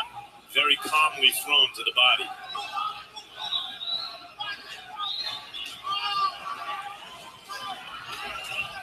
That good little rhythm disruptor is another subtle difference in Sor Rungvisai's game now compared to a few years ago, Andre. He throws change of pace shots, not everything with full force. He's definitely thinking it. Showing more wrinkles in his game. Softer straight left hand that lands and disrupts Estrada without looking for the knockout on that shot. Even though this is against conventional wisdom, if Estrada wants to have success against a puncher like this, he's going to have to get closer. You don't run from the power. I'm not saying Estrada's running, but you don't stay away from it. You actually go to it. Yeah, you tell him, Andre Ward. Homeboy needs to stop staying so far on the outside. He has a great inside game, but he's got to be willing to bite down on his mouth guard and get in there if he's going to have some more success. Because where he's playing now, it's dangerous ground with a guy like Sor Rungvisai. At the end of Sor Rungvisai's power, he made. Absolutely.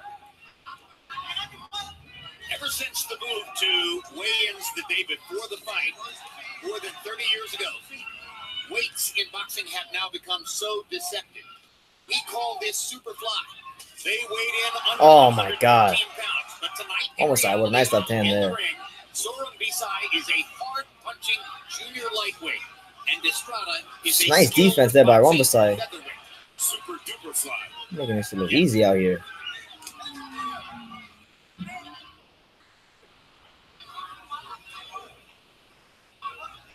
You mentioned Sor Rungvisai thinking, Andre.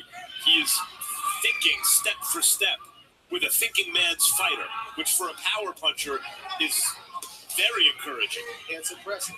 Decent little counter by Estrada, but nothing doing. He ain't doing much to Rungvisai. I would like to see Sor Rungvisai use his right jab a lot more. The left hand that he's looking for, he can get it if he blinds Estrada with the jab. But again, that's a loss. Another thing I'm noticing too is one thing that Estrada's been able to do very successfully in this fight is that whether it be on the outside, oh my God, whether it be on the outside or the inside, he's knocking this guy off balance. And when you got a fighter like Estrada who's a counterpuncher where everything's about positioning, when you're constantly knocking him off balance, that makes it harder for him to get the right positioning to counterpunch you, which I'm sure in the ring is diminishing his confidence. So, you know, that's probably where Estrada's at right now.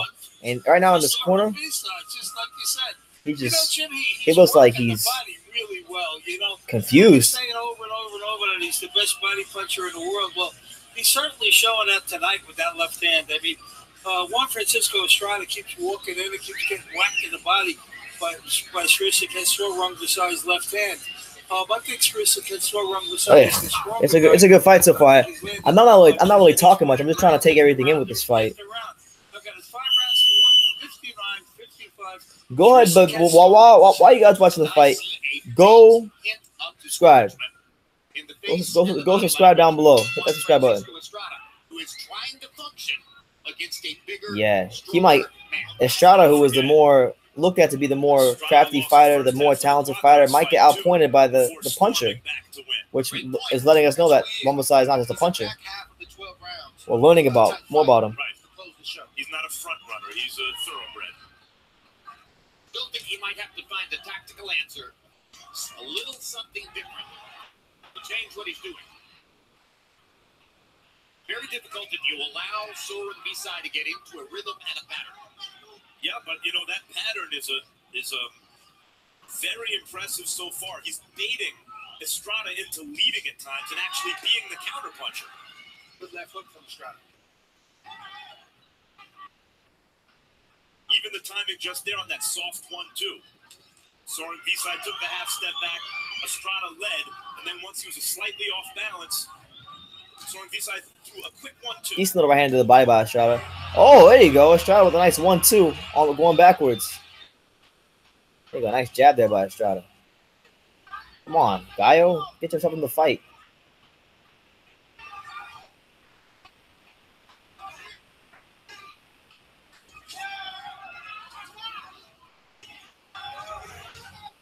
We've seen Good 1-2 upstairs by Estrada. It's a better round for Estrada thus far.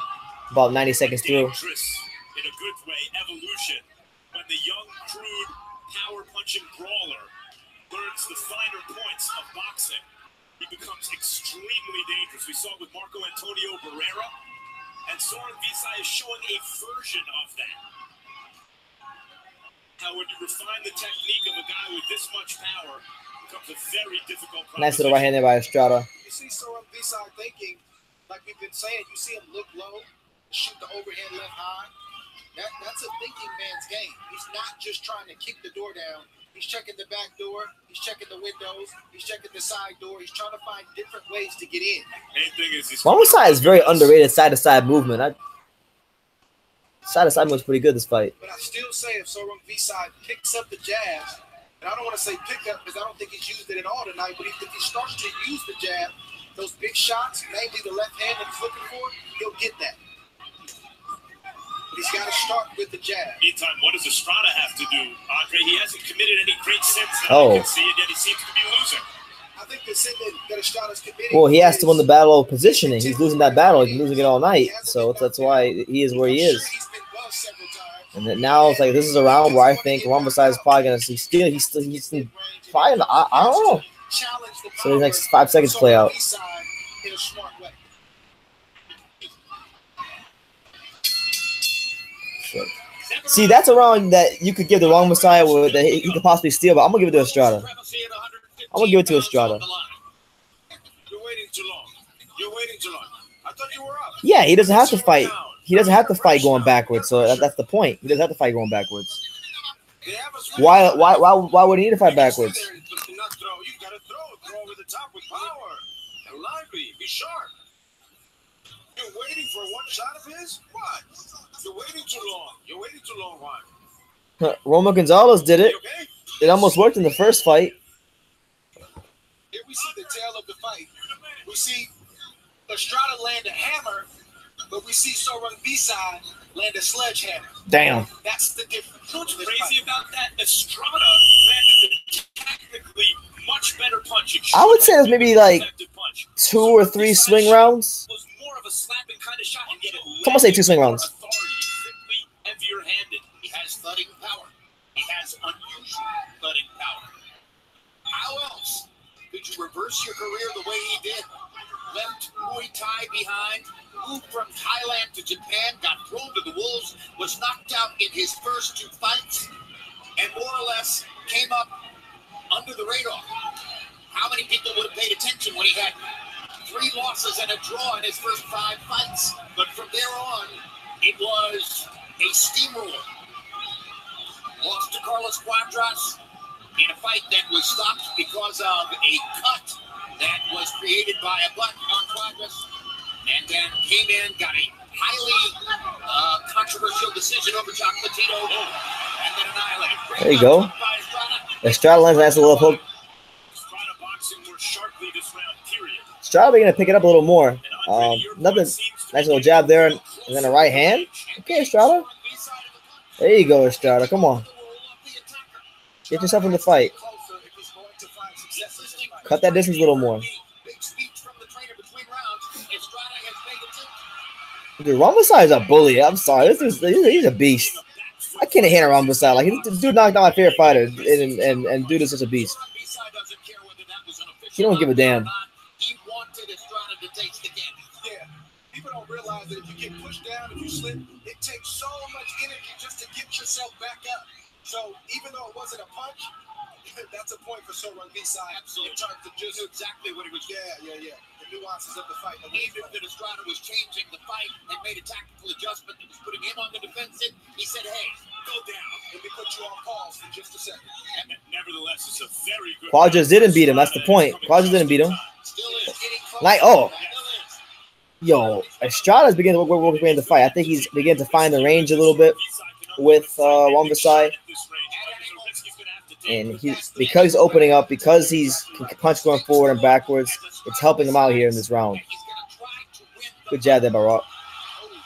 Yeah, but Rungvisai is still hanging in there, hanging tough, and he's doing his thing. He's still having a good round himself. It's not like he's getting destroyed this round.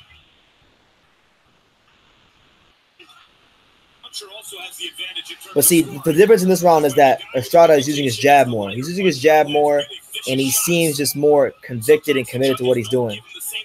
Oh, Rungvisai he got them boulders in his hands. And then what happens psychologically to the puncher when he lands his best shot and you look at him and you hit him back?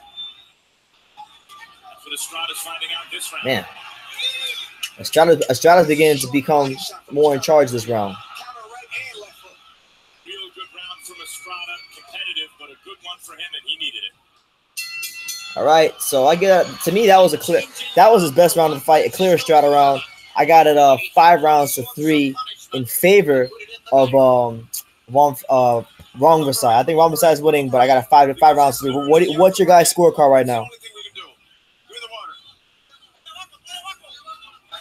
The towel on the floor. Right? You gotta be strong. You gotta be strong and you gotta attack the body.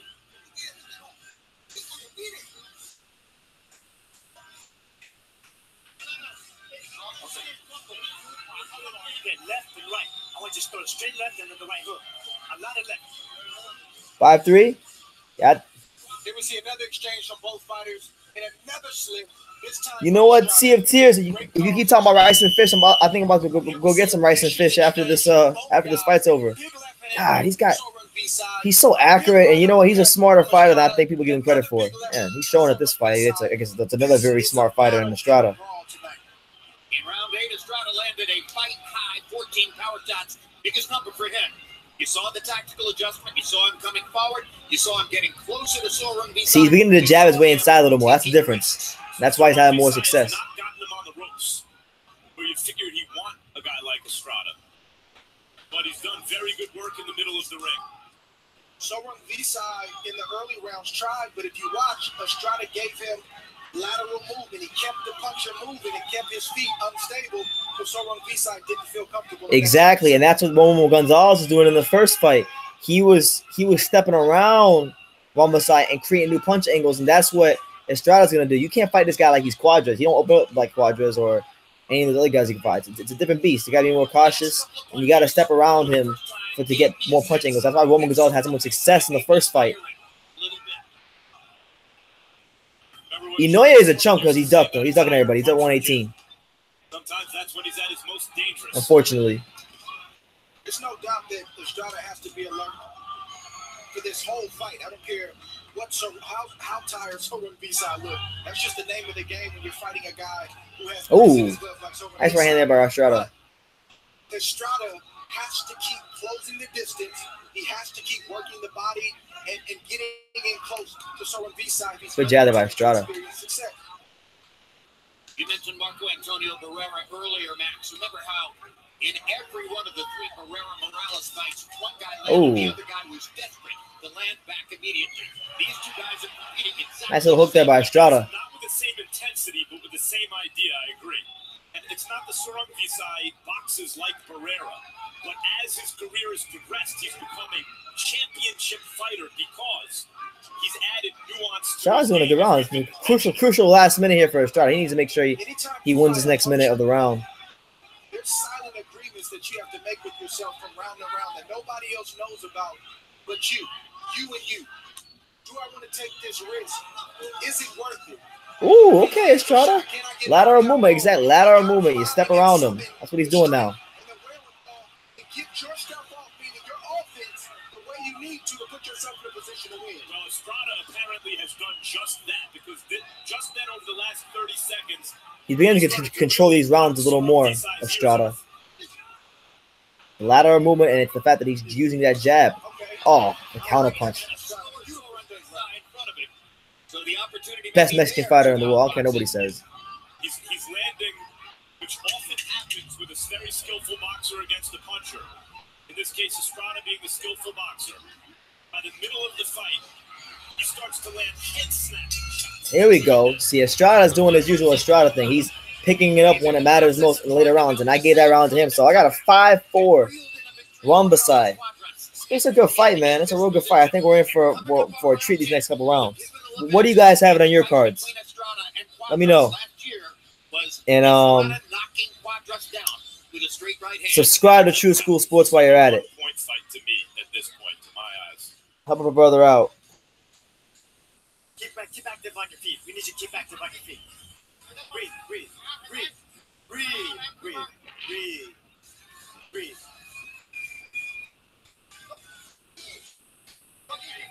Okay, this is guy. Same 10th round, 10th round. 10th round here, Papa. You gotta give it. Breathe. 2 more rounds.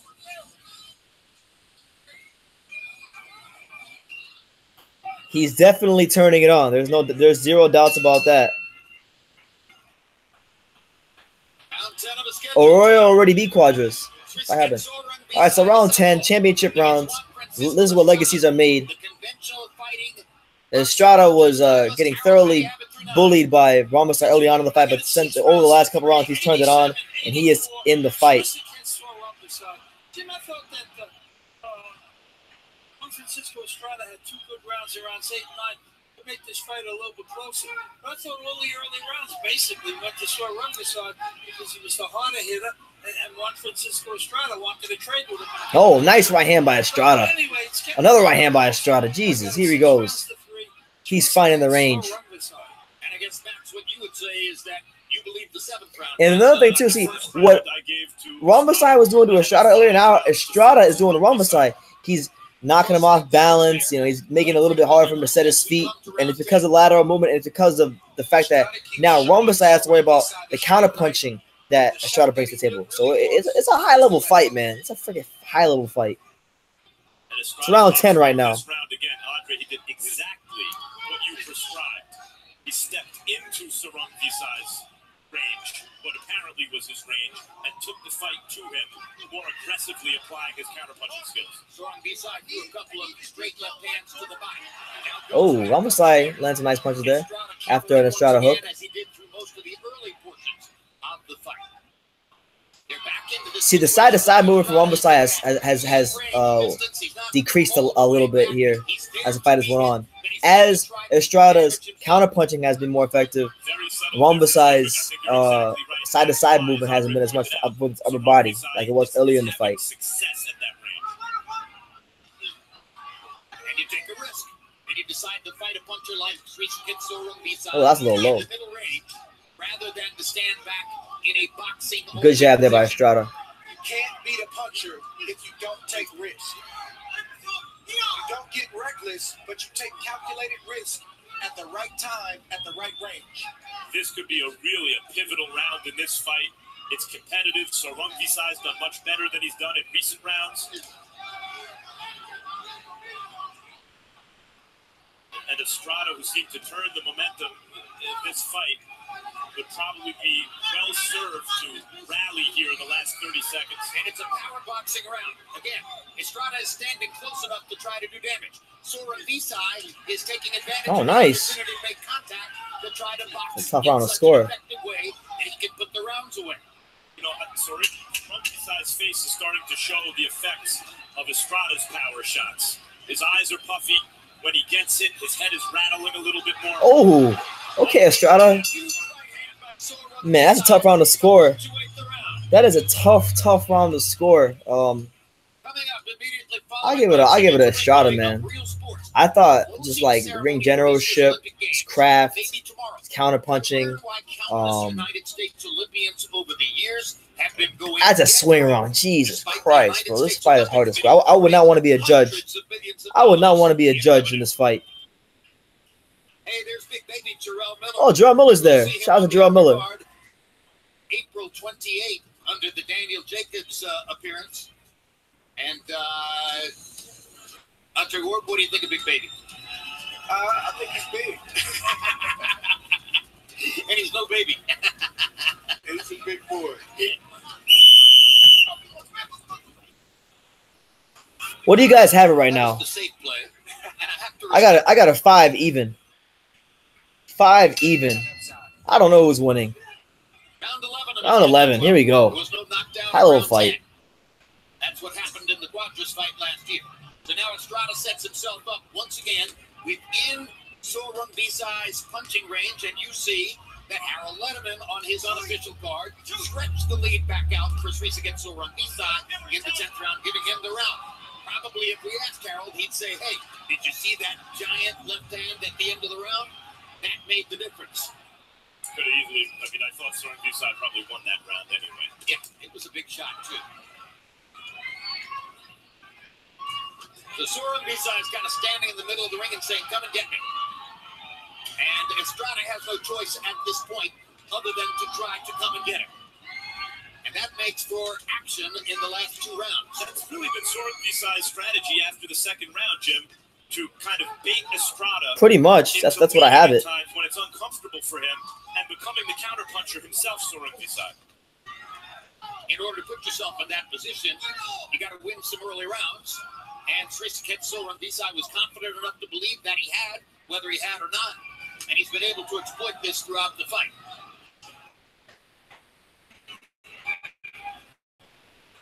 I think what Estrada and Nietes showed us tonight. Estrada, although he hasn't been able to land a whole lot this round, he's doing a good job making Rungvisai miss.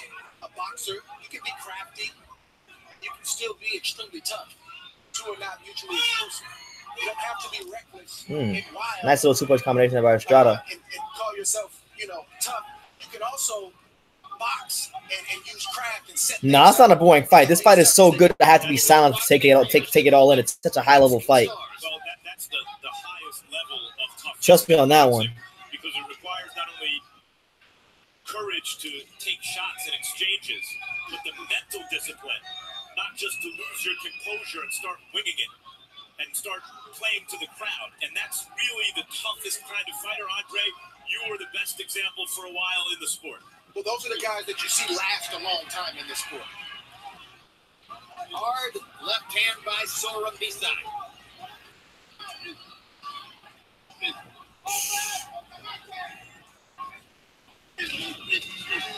Another combination from Rungvisai. Estrada, I think, is going to have to come up with something dramatic here. Yeah, he's searching for an answer. Because I have Rungvisai already with 6 rounds won.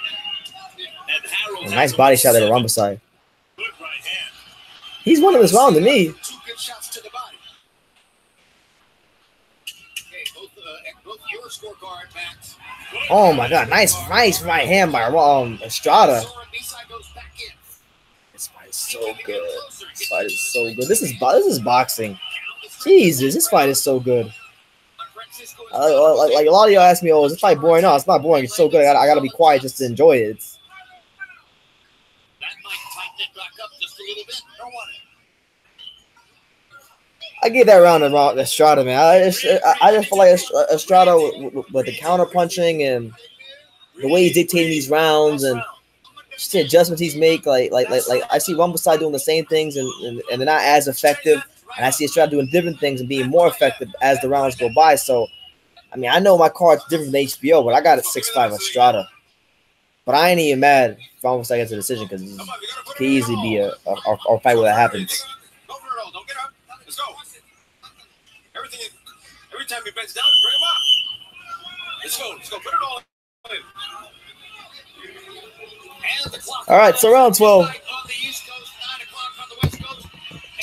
I feel like a draw, barring a knockdown, draw will be a justifiable result.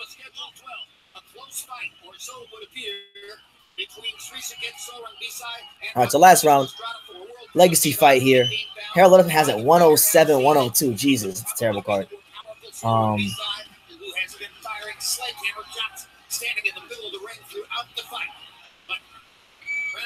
Francisco Estrada has never stopped trying to counter him and has worked hard to try to create opportunities over the past few rounds, particularly in the second half of the fight.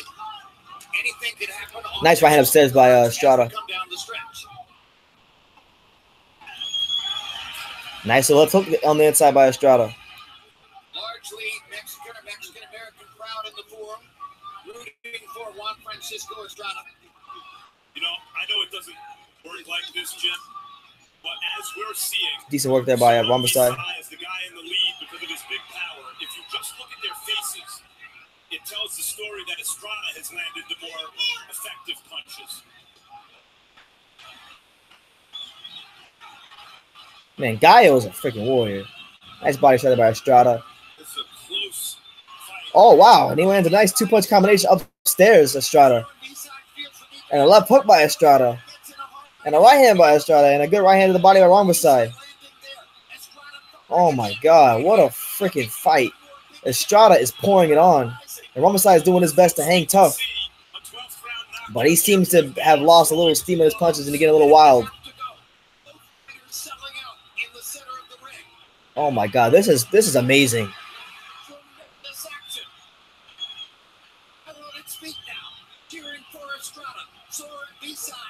Well, Gallo was box office. That boy's a box office fighter. A left and a right by Gallo. I said Estrada would need something dramatic. This is pretty dramatic. Is it dramatic enough?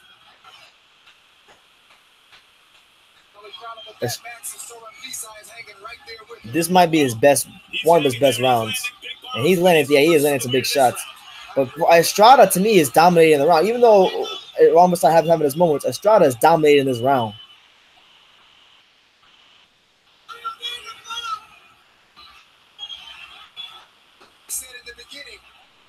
Rungvisai looks spent. He's punching, but he looks spent. Who's the best super flyweight in the world? 20 more seconds. All right. Roughly 12 seconds left here in this round. Oh, Juan Francisco Estrada pouring it on. Giving everything he's got. And you know what? Regardless of what the judges say, there are no winners and there are no losers in this fight. Both these guys are true warriors. Both these guys are great ambassadors to the sport. And, man, that was a high-level fight. High-level fight. I get the last round of Gallo. And on my card, he has pulled off the improbable 7-5 comeback. But, man, I highly doubt that that'll be the case in the judges' scorecards. We'll see, though. What did you guys think? What did you score the fight? Do you think we won? What do you think? They're the ones who are close to us. Power punches in round 12. Sor landed 28 of 112. Y'all go do yourself a favor. Go subscribe to True School Sports for more boxing news, commentaries, interviews, film studies, amateur boxing fights, sparring sessions, all that good stuff. Cover boxing as a whole. Women's boxing. So Harold Letterman wound up scoring the fight 116 to 112 in favor of Rungvisai. I only gave Estrada 4 rounds. How many rounds did you? 8 rounds to 4. I'm actually not Mexican, Paul. Harold is unofficial. Harold, we've seen your score 116, 112 for Sor Rungvisai. Who are the 3 official judges who must make this decision? Okay, Jim. Kathy landed, she's judged 10. I would love to see a rematch, though. That was a great fight. Carolina, Jim. They got an awful lot of boxing there. Kathy has judged 509 fights. Steve Morrow from Hollister, California. He's judged 330 fights. So Rungvisai. He used a lot of world title fights. Rungvisai. Dave Moretti from Las Vegas. We know him very well. He's judged 143 world title fights. We have him judging 900. I thought Estrada pulled out, man. But I'm not mad at a win for Rungvisai. That was a classic fight. That was a high-level fight. That was the type of fight where you had to shut up and not talk. You know Dave Moretti. You know him very well. Do you think he has a leaning, generally, toward the pure boxer or the harder puncher? Well, I hope he doesn't. I hope he just scores the fight for the guy who won the fight. I mean, you know, if the boxer won, he's got to score it for the boxer. Letterman had it 116, 112.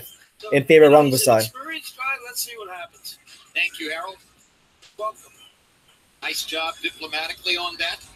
Kathy Leonard from North Carolina might be scoring Carolina Duke next Saturday night.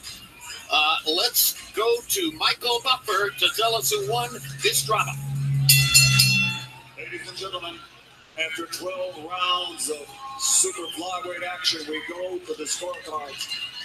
A round of applause for both Juan Estrada and Srisaket Sor Rungvisai. Dave Moretti scores at 114, 114 even. Kathy Leonard has it, 115, 113.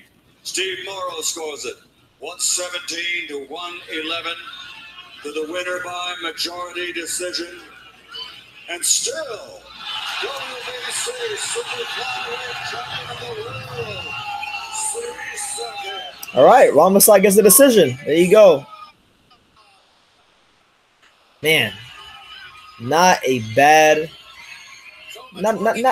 decision, honestly. I thought Rungvisai did enough to win. I didn't have him winning on my card, but I'm not mad at the decision. You know, I gave some swing rounds that I know could have easily went to Rungvisai to Estrada, but you know, good win for him. And all of a sudden, you look at the resume: 2 wins against Roman Gonzalez, 1 win against Estrada. Is there a fighter in boxing doing it like that right now? I don't think so. I'm not sure it'd be fair to either fighter to bring him back for a rematch right away. So I'm gonna sit with you guys here for about another 10-15 minutes until I do the interview. Combi box numbers favor Estrada, landing a higher percentage, only 5 less landed punches. So if you put any sort of combi box numbers, that's what it was. He lands 194, and Estrada lands only 5 fewer. Estrada lands at a significantly higher percentage because he throws 208 fewer. Sor Rungvisai in the middle portions of the fight, in particular, just kept coming, throwing and throwing and throwing. Total power punches. Sor Rungvisai lands 39 more. And yeah, it wasn't a bad decision. I think that was a good decision. More. So that Estrada lands at but I think they fought a rematch. I think Estrada figured him out towards the latter part of that fight, but it was a flood and of he beat him in the rematch. That ultimately got him the decision, and he stands by now with Matt Skellerman. All right, so let's do the interviews. Congratulations on a really tough, hard-fought win.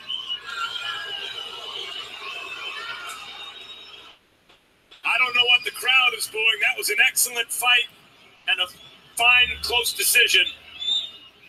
What are your thoughts about this fight? ครับผมคิดว่าไฟล์นี้เอสตาด้าเป็นมวยที่ต่อยทนแล้วก็แข็งแรงมากครับแล้วก็ชอบสไตล์ฝีมือของเอสตาด้าครับผม Estrada was a very good fighter. He was a good, strong fighter. I love this style of boxing, and it was a tough fight.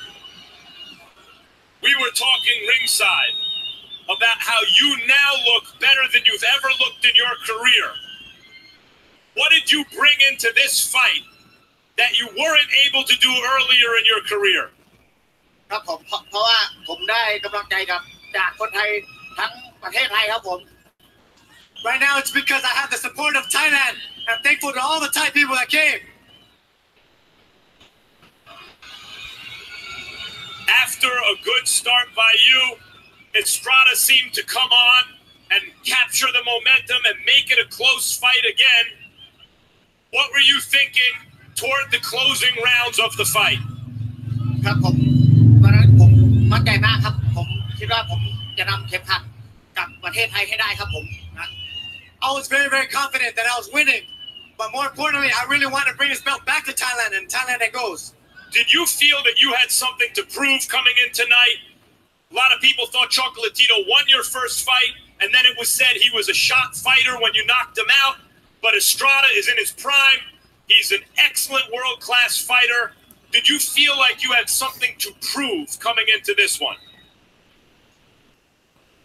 ครับผมก็ผมขอบคุณแฟนมวยอเมริกาครับผมที่ให้โอกาสผมแล้วก็ให้ผมเป็นหัวใจของประชาชนครับผม I'm very, very thankful that the American people saw me fight, but I'm more thankful that the Thai people had accepted me, and I'm here to fight for Thailand. Would you fight him again? What's next? ครับใครก็ได้ครับผมตอนนี้115ครับผม I I'll fight anybody at 115, and I'll fight Estrada again.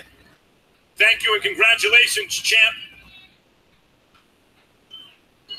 And congratulations yourself on a tough, hard-fought fight. Your reaction to this decision makes it seem as though you thought you won. What do you think of the decision?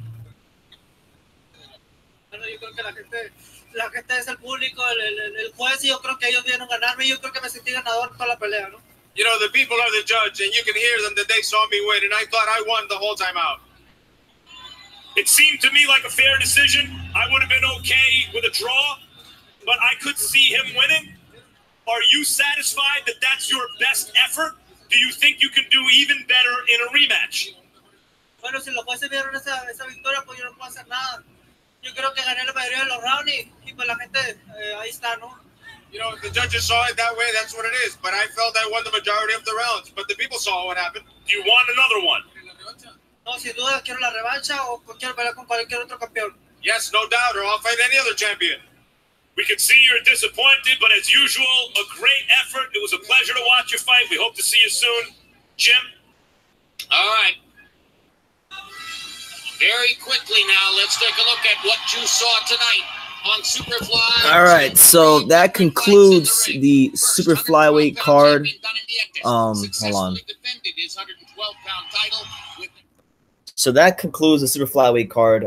First of all, let's give our respects to Juan Estrada and Srisaket Sor Rungvisai for a tremendous, just high-level fight. A great fight of the highest order. You know, it was a fight where we saw Rungvisai dominate early on. You know, we saw the size, we saw the intelligence, we saw the speed, we saw the positioning of Rungvisai, the boxing brain of Rungvisai, with the power of Rungvisai, put Estrada in a very uncomfortable position, a position he has not been in since he fought Roman Gonzalez, and he had to make adjustments, and he showed that he can make the adjustment. He showed that towards the middle or later rounds, and he finished the fight very strong. It almost seemed that as if he figured him out. He figured out Rungvisai as the fight went on, and he was landing punches going backwards, going forwards, counter punches, jabs, left hooks to the body. And I'm not mad at the decision. I think the decision was fine. You know, I didn't have that card, but I understand the card because there were many swing rounds in the fight. And at the end of the day, you know, early on in the fight, he was dominating the majority of the rounds. So, you know, it is what it is. But you got like Rungvisai, a guy who came from nothing. He's made himself more than something in the sport. He beats last 3 fights. He beats Roman Gonzalez. All right, you know what guy? Like an amazing fighter, Roman Gonzalez.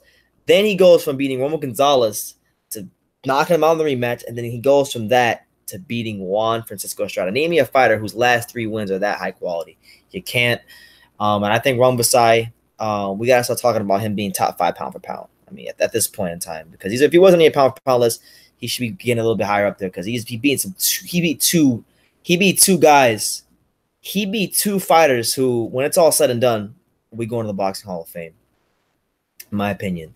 Or they should be at least. So that's my take on everything. For Estrada, you know, I'd like to see a rematch. I think, I did do the Spence Peterson fight, but no, what I was saying was, like with Estrada, I think in a rematch, he'd figure. I think he'd probably. I'd pick him when the rematch too. You know, he seemed to make the adjustment. He seemed to kind of figure him out. But all in all, man, you got to respect these flyweights, like these super flyweights. All of them are they're fighting each other. It's the best fighting the best. So if you're one of the people out here who's talking about the best fighting the best, you know, you got to be watching these guys fight. Rungvisai needs to fight Inoue. Inoue needs to stop being a chump. And he needs to come down 115 and needs to come see Rungvisai because Rungvisai has firmly established himself as the #1 guy in the division. He beat Roman Gonzalez. He knocked out Roman Gonzalez. Then he beat Juan Estrada. And you can't, like with him, you can't run away from a guy like that. Inoue has to come see him or he's a duck. One of the biggest ducks in boxing. So I don't want to hear anything about, oh, he's got the best this, he's got the best skills. Like he's a talented fighter, but he needs to fight the best in the division. And that's what 115 pounds. Yeah, he moved up, but he needs to come back down. and he needs to fight him. That's the one fight he needs to have before he fights Ryan Burnett and Tate and all these guys. So it is what it is, man. But overall, a great fight. Juan Francisco Estrada. There really was no losers. There was no losers in this fight. We saw some tremendous boxing tonight. As far as tactically, we saw in spots the fight. We saw Rungvisai make a guy in Estrada who's very normally a patient counterpuncher. We saw him become the patient counterpuncher, and then we saw the roles reversed, and it was just amazing. It was an amazing fight overall, and it lived up. It definitely lived up to it, man. So that's what it is, man. Like Inoue needs to come back down because we know he seems like he don't want no smoke with no problems with Rungvisai, and Rungvisai has just proven himself. This is a guy that not a lot of us thought highly of a couple months ago, and here he's beating Roman Gonzalez and he's beating Estrada, and I don't know what else he's got to do to get the damn fight. So Inoue, stop being a diva and fight Rungvisai. So that's what it is. Overall, good night. Donnie Nietes had a good performance against this guy. Arroyo returned to prominent. I'll have videos and all this stuff coming out later on. I'm gonna go do my post-fight video on this fight, but I've had a joy talking to you guys these last 3 hours. It's been a blast. Before I go, let me say this. I'm going to be live next week, March 3rd, for Luis Ortiz versus Deontay Wilder. So, you guys come stop by for that, Before you leave, also go subscribe to the channel because, got some good stuff coming out. Lots of videos, lots of just interviews coming out. I'm going to be going to New York soon for the Miramon Jose Ramirez fight, so stay tuned for exclusive content coming out in regards to that. Also got some other interviews on the phone interviews that I'm working on, so be on the lookout for those. And overall, man, like with True School Sports, like just be on the lookout because big things are in fact coming. So I had fun doing the solo stream tonight, and I'm gonna go do my post fight. So with that being said, I love every last one of you. Make sure you go subscribe. And like I said in the video, man, you can love me or you can hate me, but I'm just a kid from Dane. So until next time, take care, guys.